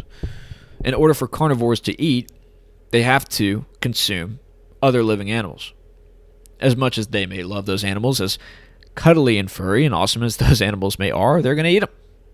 Just like I'm sure I could befriend a cow or a pig. They look pretty cute, but I got to eat them to live. Right? So, I mean, this is just either, again, sabotage or an unwillingness to recognize reality. And this is concerning either way. President Biden promised to end the leasing program entirely due to its deadly threat to the climate. Interior's recommendations fall far short of that goal and ring particularly hollow days after the largest lease sale in U.S. history, said this dude from Oil Change International. So there is a move. There is a move being made.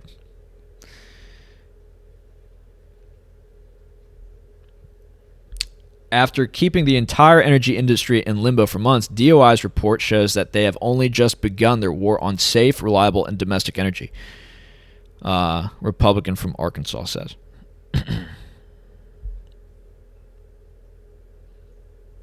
So yeah, this is from Nathan Workester from the Epoch Times. Thank you, Nathan. So this is when we get into the European element of this. And thank you for all my European listeners. What's up?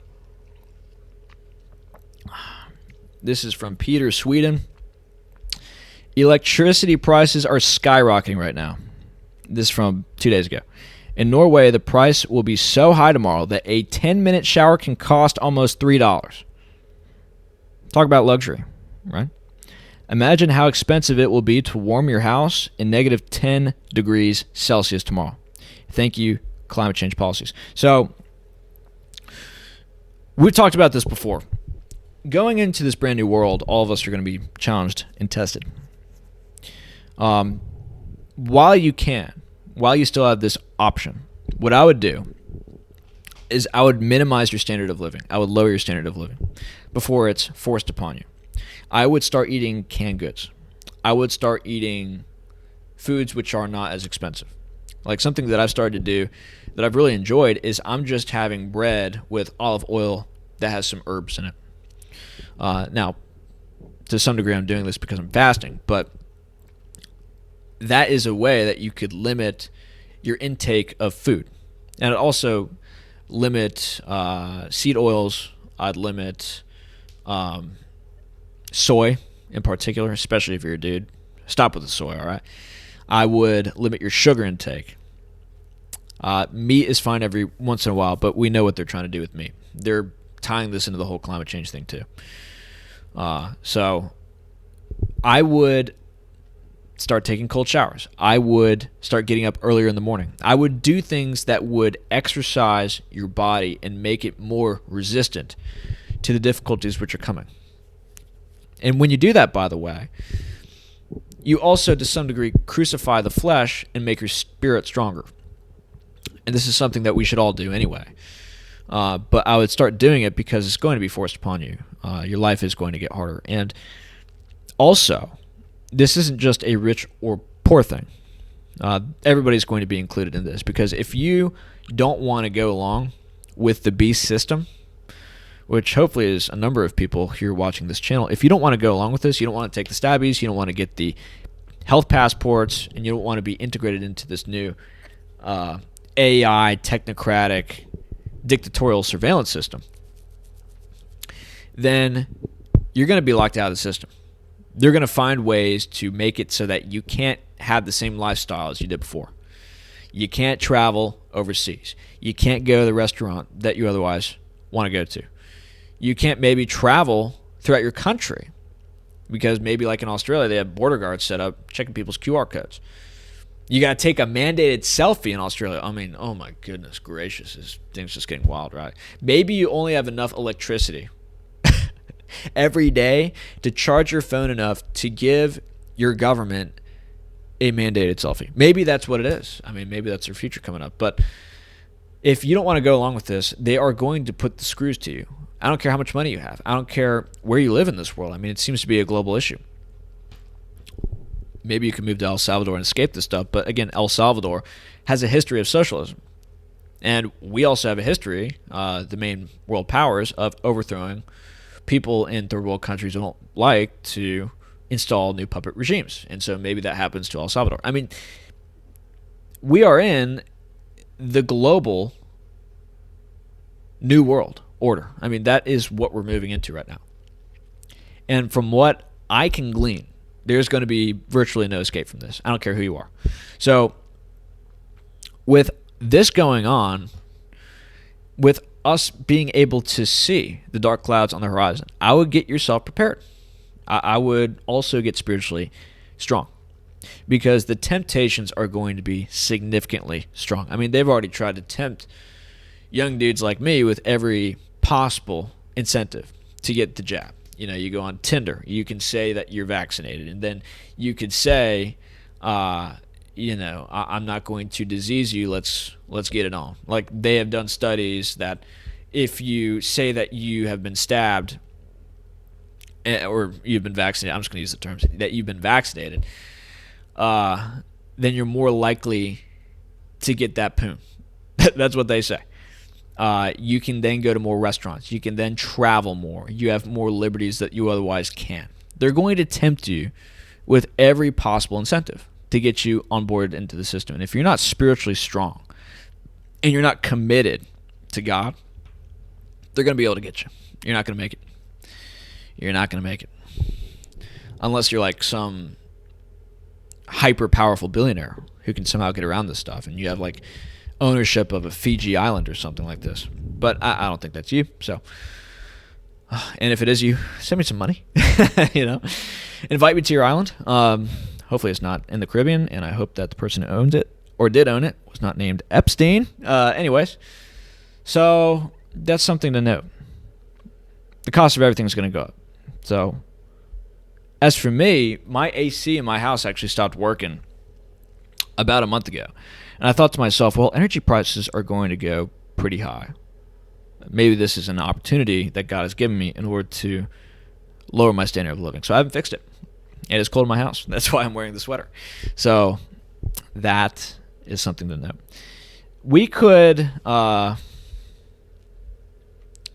more about this.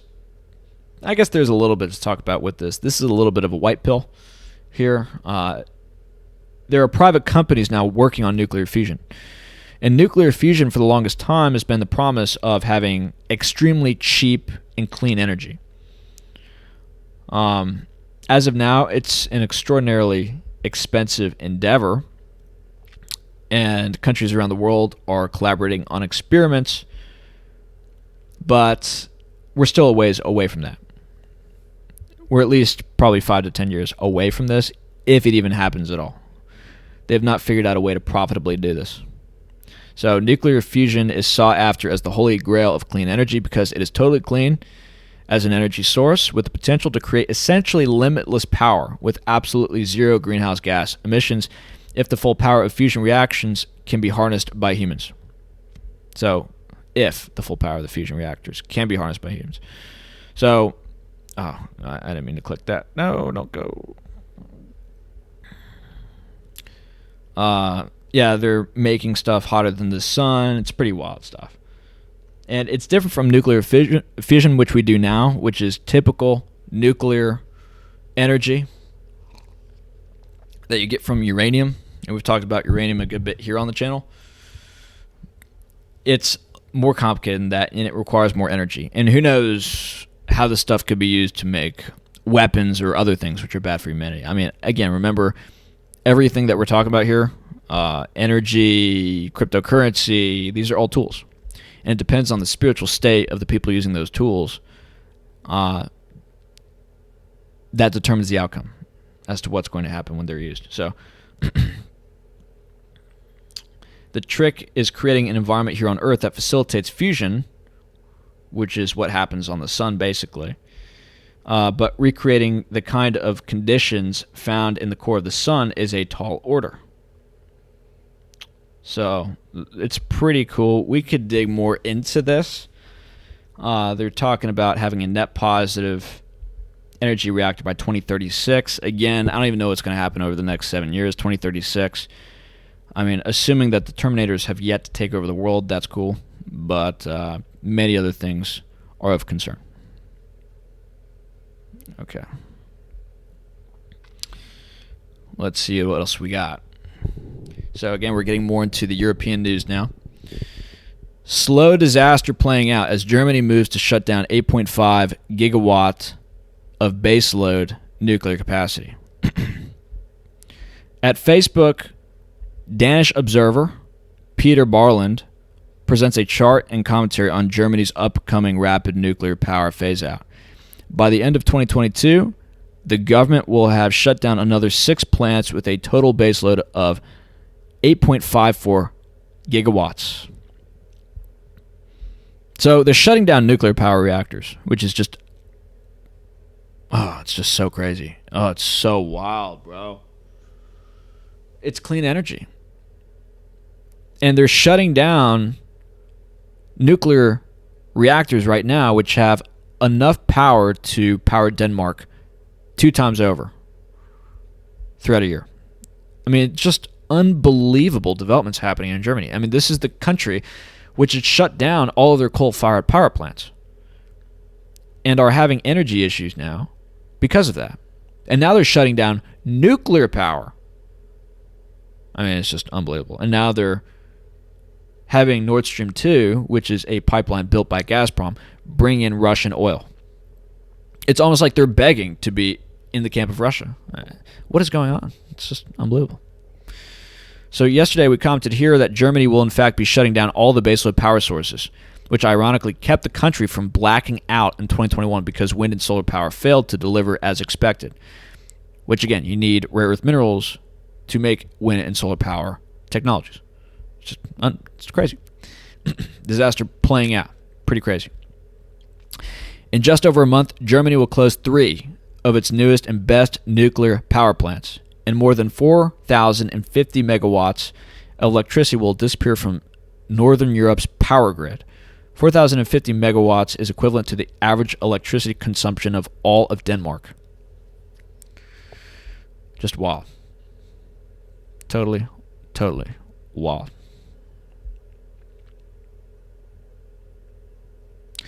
Is MW gigawatts or megawatts? Because it says here gigawatts, and then it says here MW. I'm not...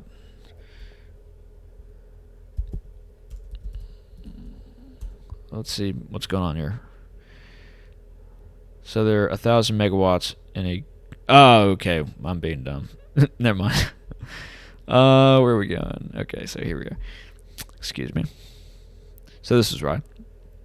It will put supply security further under pressure, and them choosing to do so in the middle of winter is pretty crazy. Again, we're seeing just more irrational behavior here.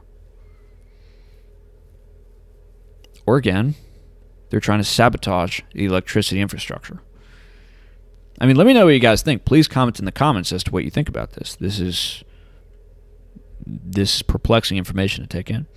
Not only will the 4,050 megawatts of shut-off nuclear power lead to more CO2 emissions, but it will cause much more pollution from the burning of biomass and fossil fuels. Next winter, Germany will close the last 3 nuclear power plants, also 4,000 megawatts. Anyone who has followed the energy and climate political debate, even superficially, over the last 10 to 20 years can see that Germany, Denmark, and other green crazy countries are doing it vigorously against what logic and science dictates. And the logic and science in and of itself is already nutty and crazy. But they're going against that now. And if you went against the climate change, science, and logic, and you want to do that by upping fossil fuel use, then at least your citizens would have a short-term benefit to that. But this doesn't benefit anybody. It doesn't make any sense. It's literally like they're trying to destroy their domestic energy infrastructure. It just doesn't make any sense. We see a slow disaster playing out with the Greens in the lead role as the crazy villain, hell-bent in their eagerness to wipe out life and prosperity. And I believe the Greens in the most recent election won some ministerial seats. Let's look this up. Germany Green Party win. So they got 15% of the vote. So they won't get the chancellorship, but I believe they got some ministerial seats. Let's see here.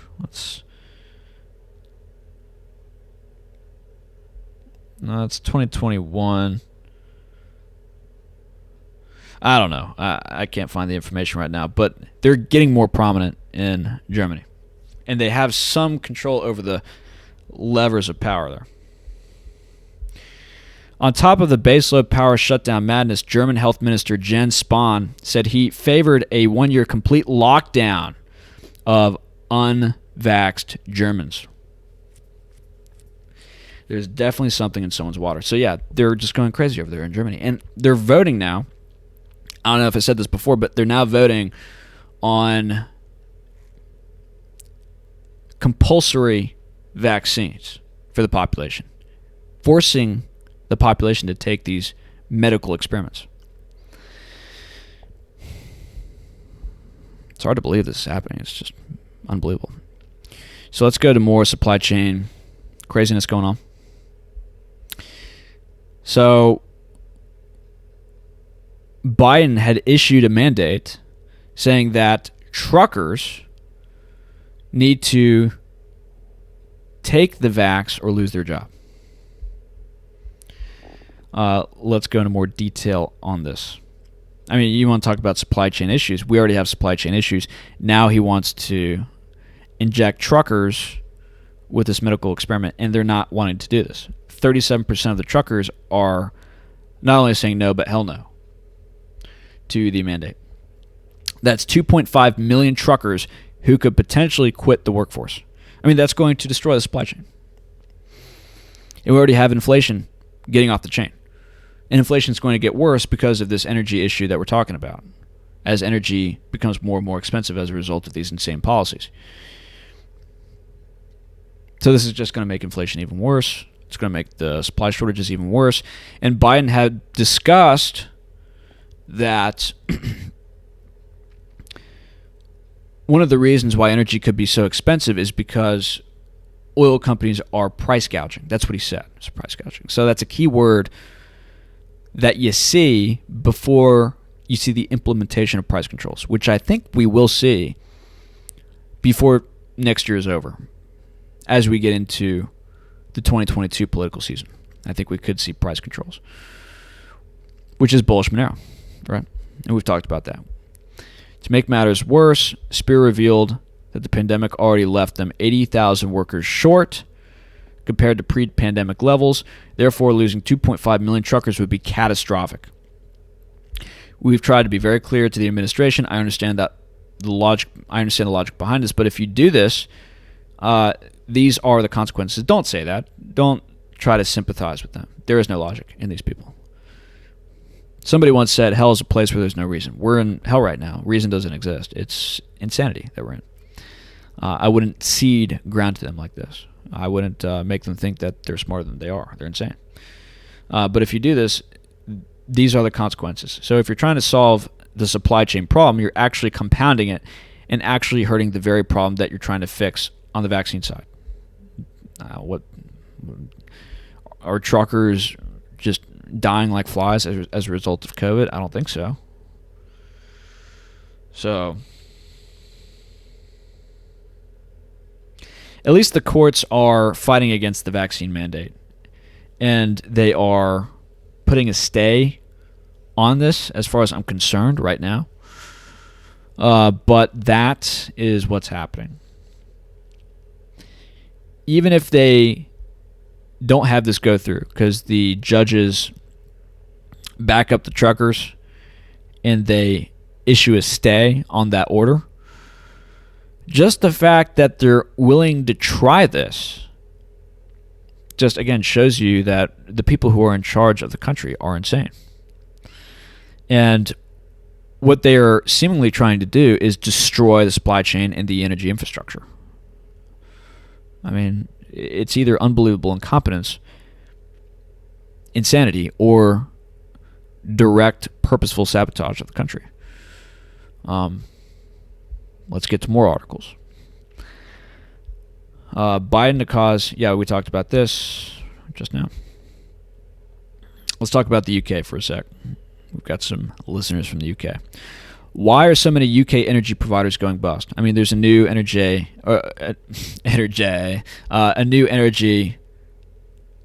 provider in the UK going bankrupt like every day, from what I'm reading.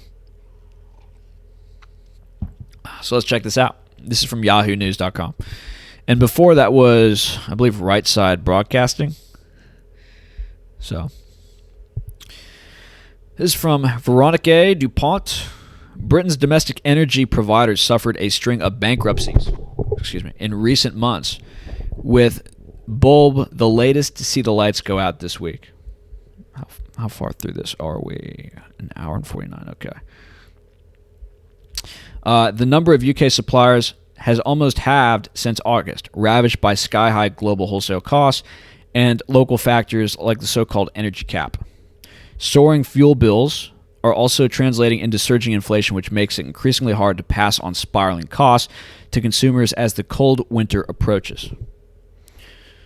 So, yeah, we're starting to see this play into inflation, as we've talked about. And there are other costs that are going into the production of gas and the transportation of gas that are becoming more expensive. Like trucks are becoming more expensive, wheels becoming more expensive because rubber is getting harder and harder to source. There is a shortage of rubber, from what I understand, and you need to replace the wheels on trucks, especially trucks that are transporting oil, pretty frequently. And so the cost of all this stuff is going up because of inflation, which indicates compounding increases in energy costs as well. So a total of 25 British suppliers have gone bust since August. 25. Plagued by surging wholesale prices for gas and electricity. The dramatic collapse has left just 28 providers still standing. The nation's seventh biggest supplier, Bulb, went bust on Monday, triggering special intervention to protect the near 1.7 million households it serves. I mean, it's just wild. And the UK is doing more COVID tyranny. It seems to be expanding. They had just shortened the time between booster shots from 6 months to 3 months. So now you're going to have to get a new shot every 3 months. And the shot is already just making people drop like flies. I mean, it's just wild what is going on in the world right now. But we got to stay at peace, right? Stay at peace. The government has set aside nearly $1.7 billion to ensure Bulb stays on. So the government is issuing more money than it has. It doesn't have $1.7 billion. It doesn't have any money. It's blown through tremendous amounts of capital. And the UK was already in a very terrible economic state before the pandemic happened. And then they were on lockdown for a tremendous amount of time, longer than we were here in the States. And their lockdown was more severe than ours was. So they definitely don't have the money for this. At some point, these companies are not going to stay on. They're going to go out. Because if the government has to continue to print money in order to keep these energy companies on and to keep their economy going, inflation is going to get worse, as was just mentioned up here. Surging inflation. You already have surging inflation. And them printing money to keep these companies open is just going to compound that, right? So, under a separate bankruptcy process, customers from other smaller failing suppliers have been taken on by larger rivals. Analysts fear consumers will ultimately pay via even higher fuel bills, hurting the poorest households the most. Yeah. So why is the UK so hard hit? Europe has also been adversely affected as energy prices have vaulted higher on resurgent post-pandemic demand, the arrival of the colder northern hemisphere winter, and stubborn fears over key Russian supplies. So again, they're going to blame the Russians. It has nothing to do with the insanity on the behalf of the European leaders to destroy their energy infrastructure by recklessly transitioning from fossil fuels to solar and energy, and solar and wind energy, and to also shut down nuclear power plants. No, it has to do with the Ruskies. Again, just absurd. Some providers have also gone bust or restructured activities in France and Germany. Yeah, Germany's definitely going to need it. Huh? However, Britain is more vulnerable due to its greater reliance on natural gas and insufficient gas storage facilities. The government is meanwhile seeking to ramp up renewable and nuclear power to help meet its 2050 net zero carbon target. So at least they see the value in nuclear power. I mean, that's one good thing. But who knows? One thing that I'm concerned about in regards to nuclear power, and I am invested in nuclear. I think uranium's going to go nuclear. It's done pretty well since we've started talking about it on the channel, but if there is one issue with one nuclear power plant, like you had with Fukushima, I mean, that could send nuclear power into another proverbial winter. That could disincentivize a lot of investment. A lot of fear could ripple through the population. The environmental crowds get uppity. I mean, that could cause serious implications and setbacks for the nuclear industry. And that should be something to keep on the radar. So, yet recent calm weather has hampered output from its growing wind sector. It's just so dumb. The UK is more dependent on gas for power generation than many European countries and is also less integrated into supranational energy markets. In Europe, for example, price increases were cushioned by the common electricity market. But here the burdens were noticeably high. So, you're already seeing price controls in the UK. This is interesting, so check this out.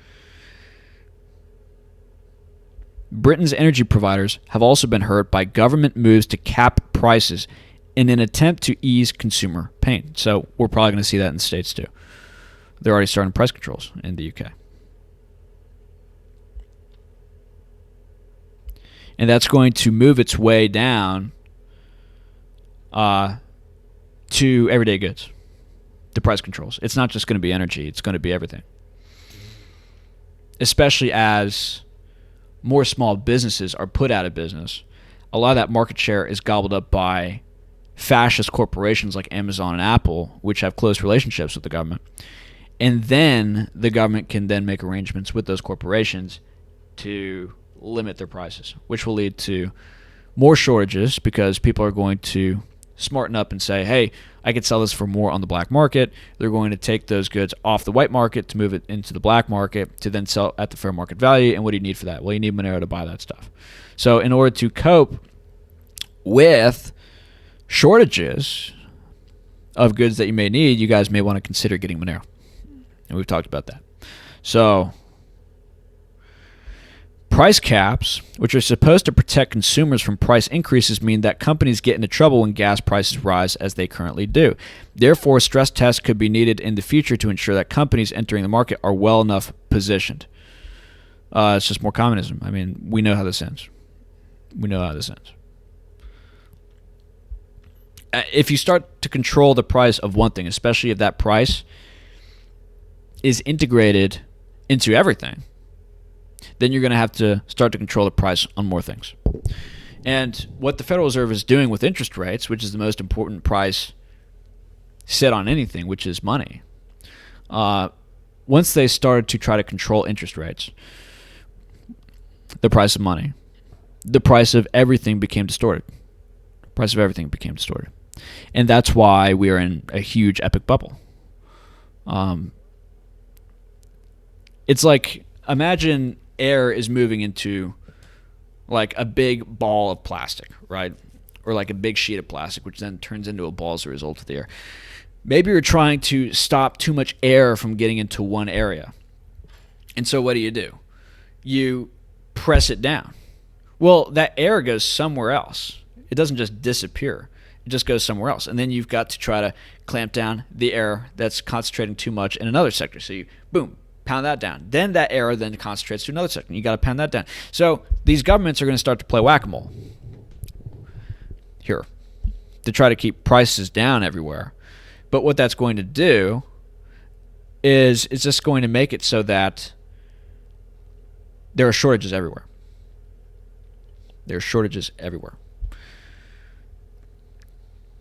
Because then more air can't get into the system. And the system just suffocates to death until it just pops. It just collapses. So that's what we're seeing. So I want to... Do I have anything else to talk about? Oh, yeah. So check this out. This just came out today. Italy's industry minister, Giancarlo Giorgetti, warns of blackouts in Europe amid energy supply issues. This just happened today. So it's getting worse actively as we speak. It's not getting better. Check it out. Dell'esigenza, al netto, lo ribadisco, dell'esigenza che a livello europeo si definisca un piano per evitare cose anche peggiori, e cioè... I don't know what he's saying, but he's saying that there's going to be blackouts in Europe. This is from disclosedtv.com, or their Twitter anyway. Bitcoin Senpai says this is a manufactured crisis. I am leaning that way as well. But look, Bitcoin, bro, this is not going to be good for your precious Bitcoin. This is why I am leaning more towards gold and silver at this point. I was already leaning that way for considerations involving store of value. I don't consider crypto to be a store of value. But this is going to be tough for cryptos which are mined with ASICs, right? Because you're going to need a lot of energy. And this is going to be problematic for corporations which mine this stuff.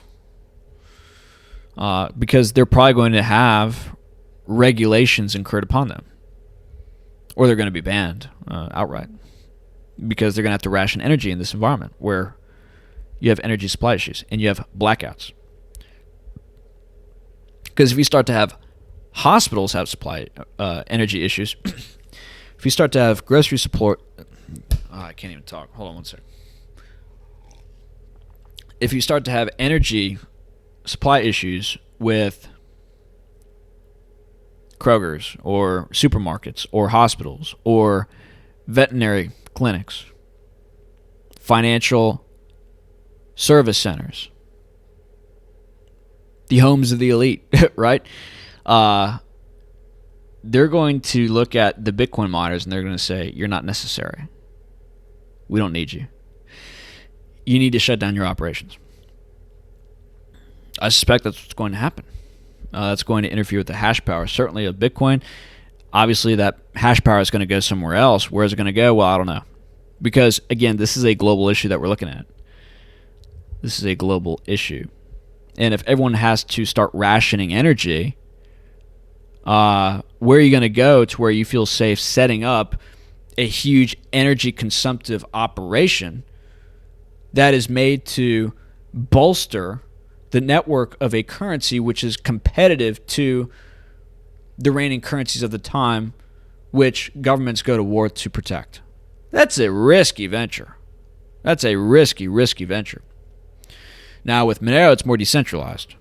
You don't have to worry about setting up huge Bitcoin mining operations to keep the network going.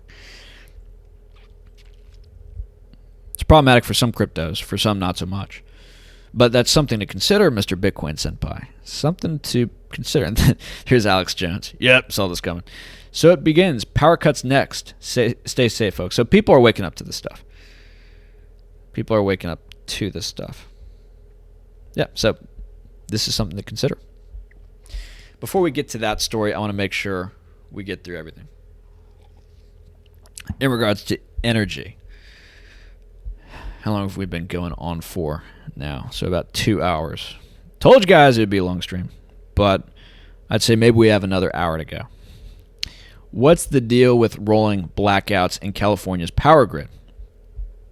Yeah, so if you guys live in California, like the Money Today show, I'm joking, he doesn't live in California, I don't think, or like some other people that I'm aware of, you already know about the blackouts.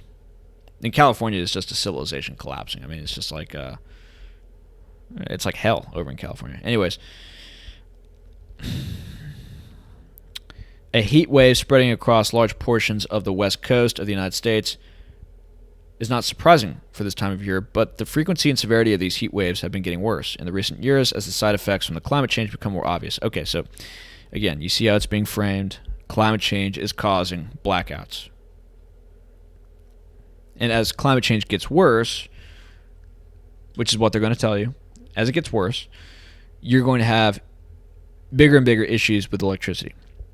So on the one hand, it's going to be you're having energy shortages because climate change and its derivative weather effects is causing problems with the supply chain, which they've already started to say, which is just preposterous and ridiculous, but that's what they're going to say.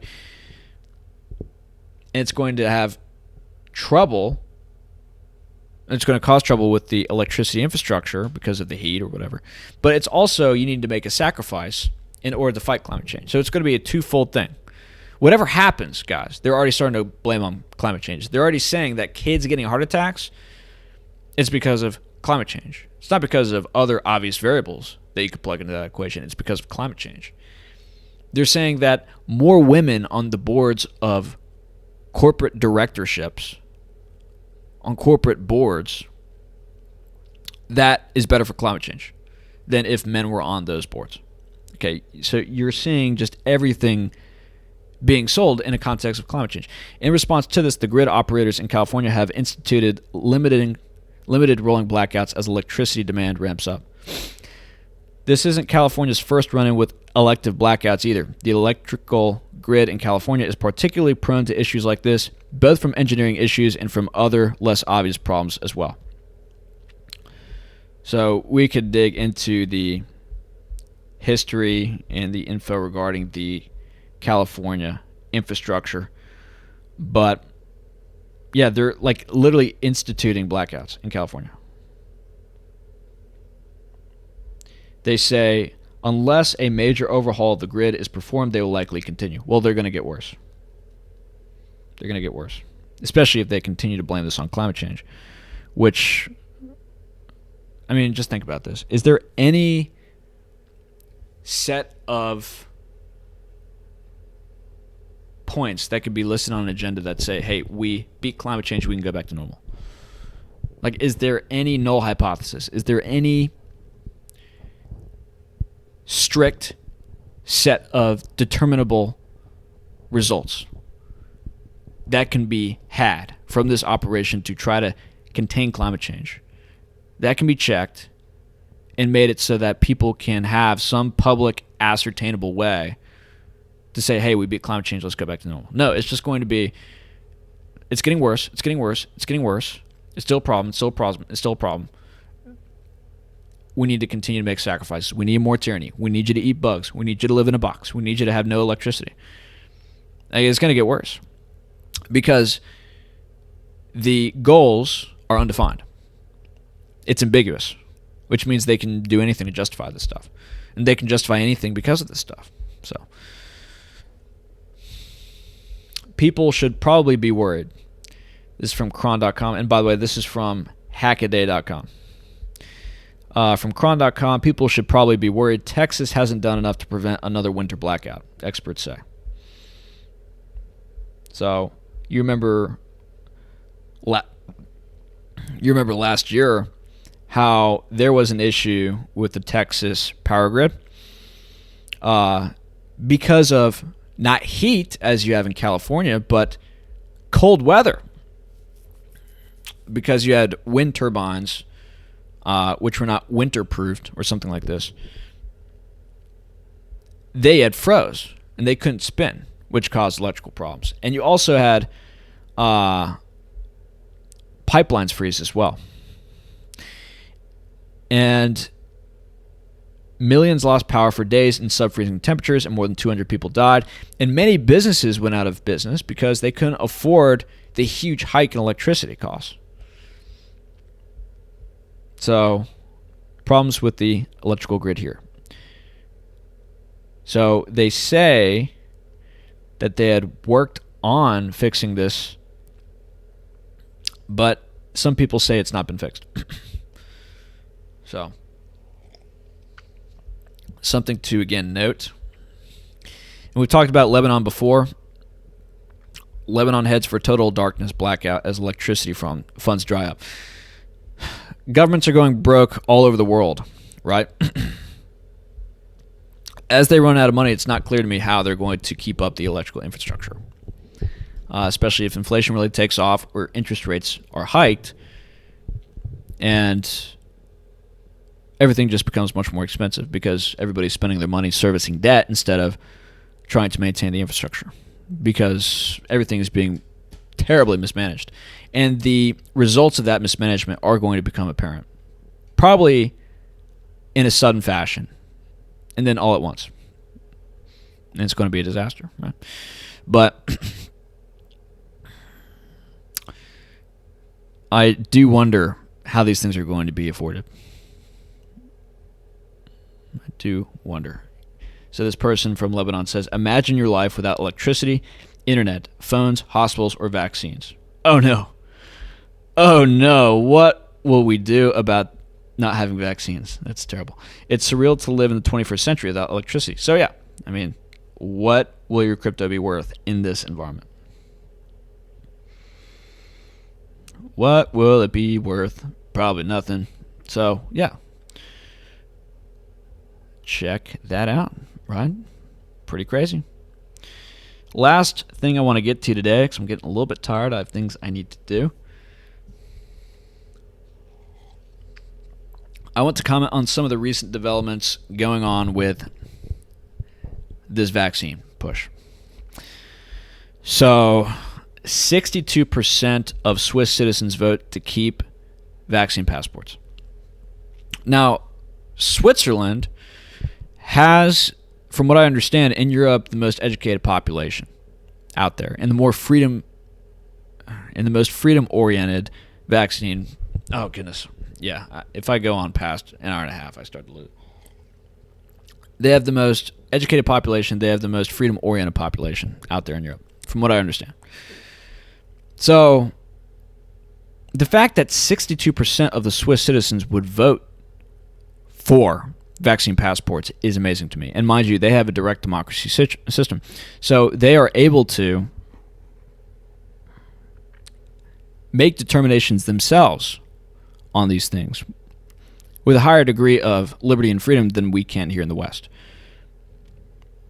Generally, in the West. Because in the United States, I mean, there are no white hats. There are no people on your side in regards to this. None. The Republicans aren't on your side. The Democrats aren't on your side. You will do whatever the people who own them want you to do. I mean, you don't have a democracy anymore.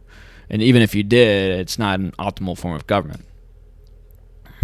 It's not even worth putting this out anymore. I think many of you understand this. It's a way to make people think that they have freedom and they have some control over their government when they really don't. Especially when mass migration is happening. You're bringing in people from authoritarian regimes who will then vote for authoritarianism in the United States because they're not part of the founding stock. They're not part of the European stock who are naturally skeptical of authoritarianism and big government policies. These people are coming from places where this is normal. And so they don't have the same sense of fear and the same sense of circumspection when it comes to big government policies, higher taxes, government saying that they're going to do something for you, like build roads or, do something for you, give you money maybe, welfare states, blah, blah, blah. Like, this stuff is normal in third world countries. It's not normal in European countries. And the Europeans want to fight back against this stuff to some degree. This vote right here makes you circumspect about that. But the mass migration isn't helping either. But for the most part, we don't have any political freedom left in the United States. We've been disenfranchised. And certainly in other places in Europe, that's the case. At least in Europe, though, you have a parliamentary system. You have a multi-party system. You can make your own party. You could get in a certain number of seats. Parties work together to form governments. I mean, that's a little bit more interesting to me than what we have in the United States with this two-party oligarchy. This two-party oligopoly. That's just, that needs to change. I'd prefer like a Christian monarchy at this point. A Byzantine theocracy would be great, but a man can dream. But 62% of Swiss citizens vote to keep COVID passports intact. So look at this. In a world where millions protest daily against the creeping tyranny of a big government which is abusing the never-ending COVID tragicomedy to get so much bigger it would make even George Orwell cringe, one country actually had an opportunity to put an end to the vaccine passports and totally blew it. Despite months of protests, Swiss citizens overwhelmingly voted to keep the country's system of COVID vaccination certificates in place. Not surprisingly, the deal was sweetened by the promise of financial assistance for voters. So, if this vote was had maybe a year ago, or significantly earlier than it was initiated, then I imagine the outcome of the vote would have changed. Now, why is that? Well, it's because the more people that get the vaccine, the more people are going to be pulled into this psychological complicity trap. Because once you get the vaccine, you want other people to get it too. You don't want to be the only person getting this thing for a number of reasons. Number one, you are probably enticed to get this thing because somebody told you, hey, you're going to protect other people around you if you get this stuff. You're getting the vaccine. The virus can't transmit through you. You're where the buck stops, right?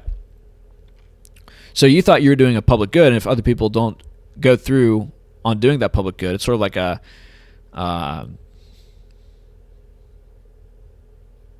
free rider problem, right? There's a concept in economics called the free rider problem. I mean, that's why people say that we have taxes, because you can't voluntarily fund everything, because some people are going to donate, some people won't, and the people that don't donate to a particular thing are just going to be able to ride freely on the donations to that thing that other people helped support. So if you have like a road that needs to be built, the free rider problem says that a few people would say, hey, I'll help you build the road. I'll contribute to the fund. I'll go out and help build it. And then you have a lot of people just sitting around like, cool, those people are going to take care of it. I don't need to contribute anything. Well, because you have so many of those people who would otherwise say, I'm not going to contribute to this, the argument is we need compulsion in order to make sure everybody joins in. And everybody pays at least some quote-unquote fair share in order to get this project done. So this is what we could perhaps see in regards to COVID passports and vaccination to begin with. And by default, if you have COVID passports instituted in your society, that's basically a vaccine mandate, right? Because you're going to need that passport if you want to do anything, which means you have to get the vax, correct? So now that so many people have had the stabby because they've been either bribed to do it, they've been incentivized to do it at work, they've been shamed into doing it, their family enticed them into doing it. You can't come to Thanksgiving, you can't come to holidays, you can't celebrate Christmas, blah, blah, blah, if you don't get it, right? There have been enough people who have been compromised psychologically, biologically, etc., that they are going to want some incentive to be imposed on other people for them to be on board as well. Because they look at the other people as free riders. And not only that, but let's say that they do feel somewhat guilty about getting the jab. That guilt is going to spawn anger within them. And they could be angry at themselves for making this decision to get the jab, because maybe they are starting to wake up to the negative health ramifications of getting this thing. Maybe they're starting to figure out that this really wasn't worth the risk to do, because maybe they have things coming on down the line a few years from now that could be detrimental to their health as a result of the spike protein being injected into their body, right? And they take out that anger on the unvaccinated who made a choice not to go along with the program. And this manifests itself in forcing them to get the vaccine so that they don't have to feel so alone in this choice that they made, which may not have been good for them. It's kind of hard to imagine people could be in this position, but this is, to some degree, what a lot of people are experiencing, I think. Could be subconscious, too. They may not even be conscious of this. So that's something to know. But the fact that 62% of this population voted for this indicates to everybody, to governments also, that they have enough of the public on their side to really start to push to the next level. And I think that's why over the last couple of days we've seen such a ramp up. Because this was had on the 28th, this vote. In the last 2 days, you've seen Greece institute mandatory vaccination. Germany is now considering mandatory vaccination. You have other European countries considering the same thing. They feel more confident now. They feel the public is on their side, and they probably understand this dynamic better than anybody. every single person that gets this jab, every single person that gets onboarded to this beast system can more easily be used in their favor to convince other people to get onto the system as well. And that's why I keep saying you need to work on your faith. You need to become stronger in faith, because it's going to get more and more and more difficult. As more people get onboarded, the more pressure is going to come down upon you, and the fewer people are going to come to your defense.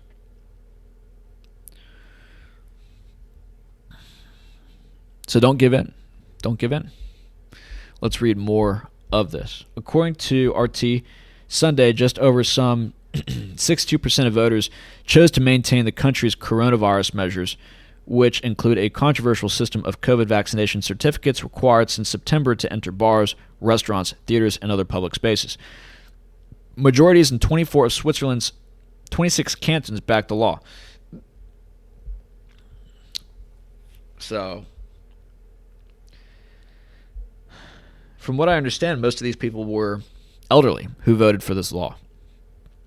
And this is another problem that you run into in regards to demographics.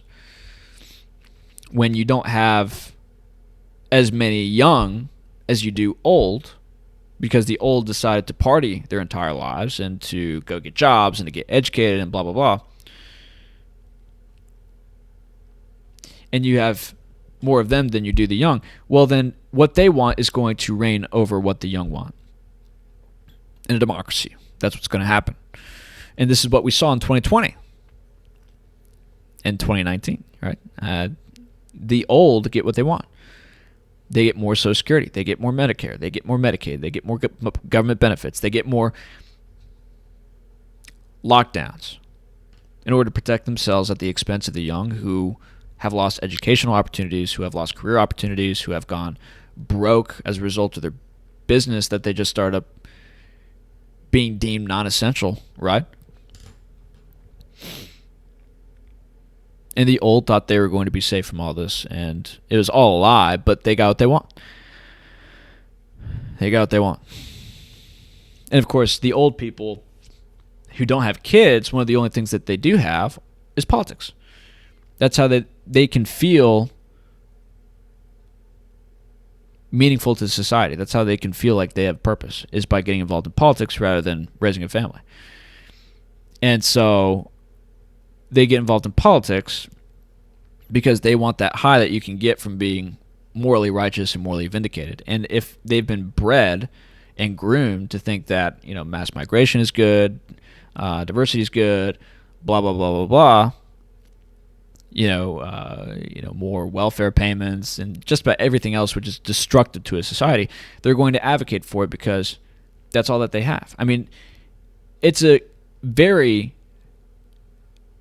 essential problem for a democracy to have more old people than young people, because the young people then get harvested by the old. And this is typically late Roman stuff. This is end of the empire stuff. And that's what we're going through right now. And since, back to the article, COVID has emerged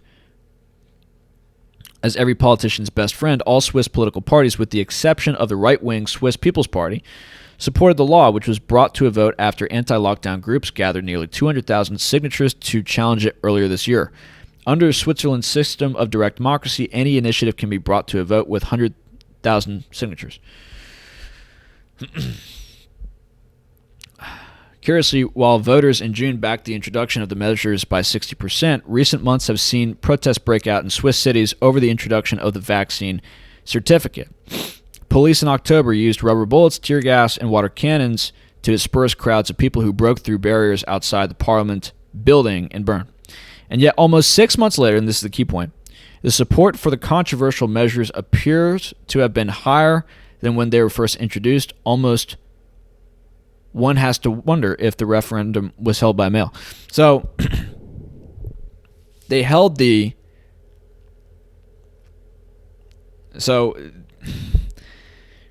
They introduced the measure back in June. 60% of the people backed the measures. 6 months later,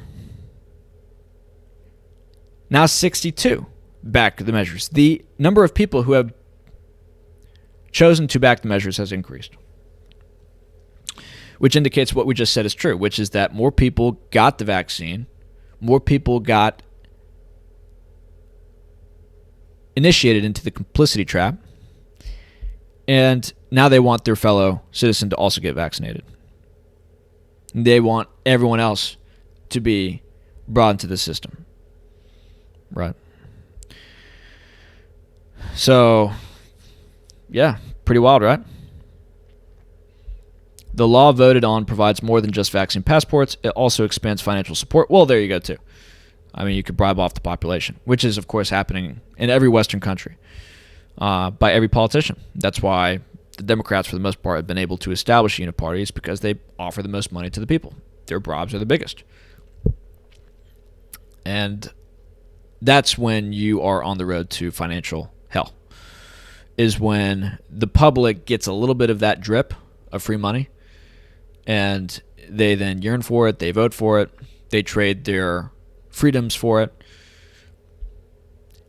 and then you end up with universal basic income, which started last year, and now that's not going away either. There's no rolling it back.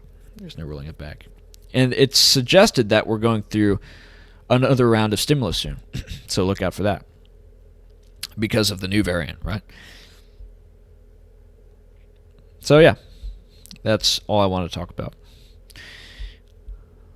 I hope that you kept your window closed. I hope that you're not looking to go Batman out your window with a cape, because you're not going to fly. You will splat. But I hope that you at least are aware of some of the risks now that are involved with this stuff. And I'm not good at talking for 2.5 hours. One of the reasons why I was off social media for the last 8 days is because naturally I'm inclined to just sit back and enjoy things which are accessible to me in my house. You know, I'm old school that way. I got a guitar I like to play. I like to read books. I like to watch movies. I like to chill out with my friends and hike and spend time in nature.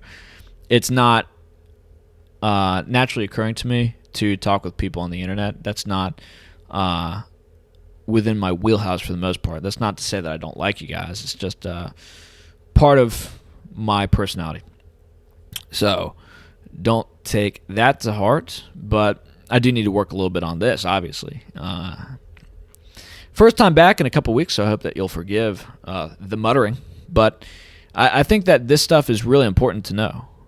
And this, to some degree, is why I've had some steam leave my steam-powered ship, which has been railing down Monero Lane for quite a while. Is because if we can't maintain the fundamental tenets of civilization and the underpinnings of civilization, its energy,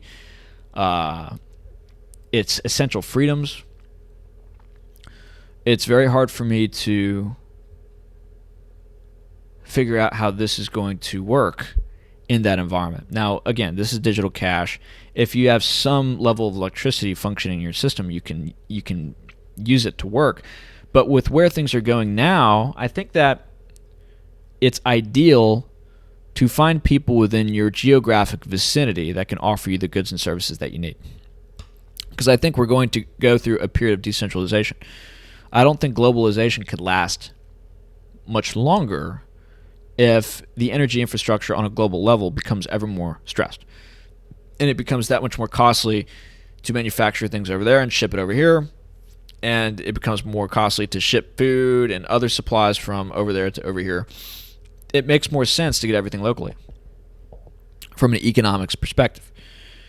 And it makes more sense to manufacture things here in the States. Now, whether or not we're going to be able to do that with our current administration, which is just seemingly sabotaging us on every level, I don't know.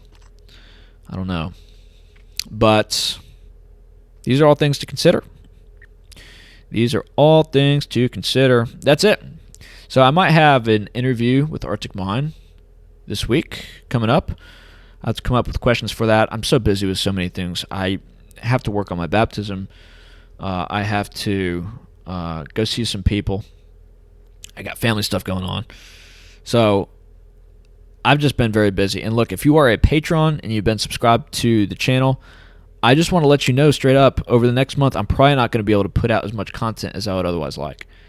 that I otherwise have been over the last few months. So if that is not what you expected, feel free to adjust your pledges or to get rid of your pledges, because I don't want to have you think that I am milking you. It's just the situation that I'm in right now. So now that we're coming up on 2.5 hours, I think that's all I want to say. So leave comments. Let me know what you think. There's a lot that we went through here. And remember to stay at peace and to go to church and to make sure that you're right with God, because the turbulations are coming, my friends. They are coming. And it's going to be a great opportunity to see what we're really made of, because we've been too comfortable, honestly, over the last number of years.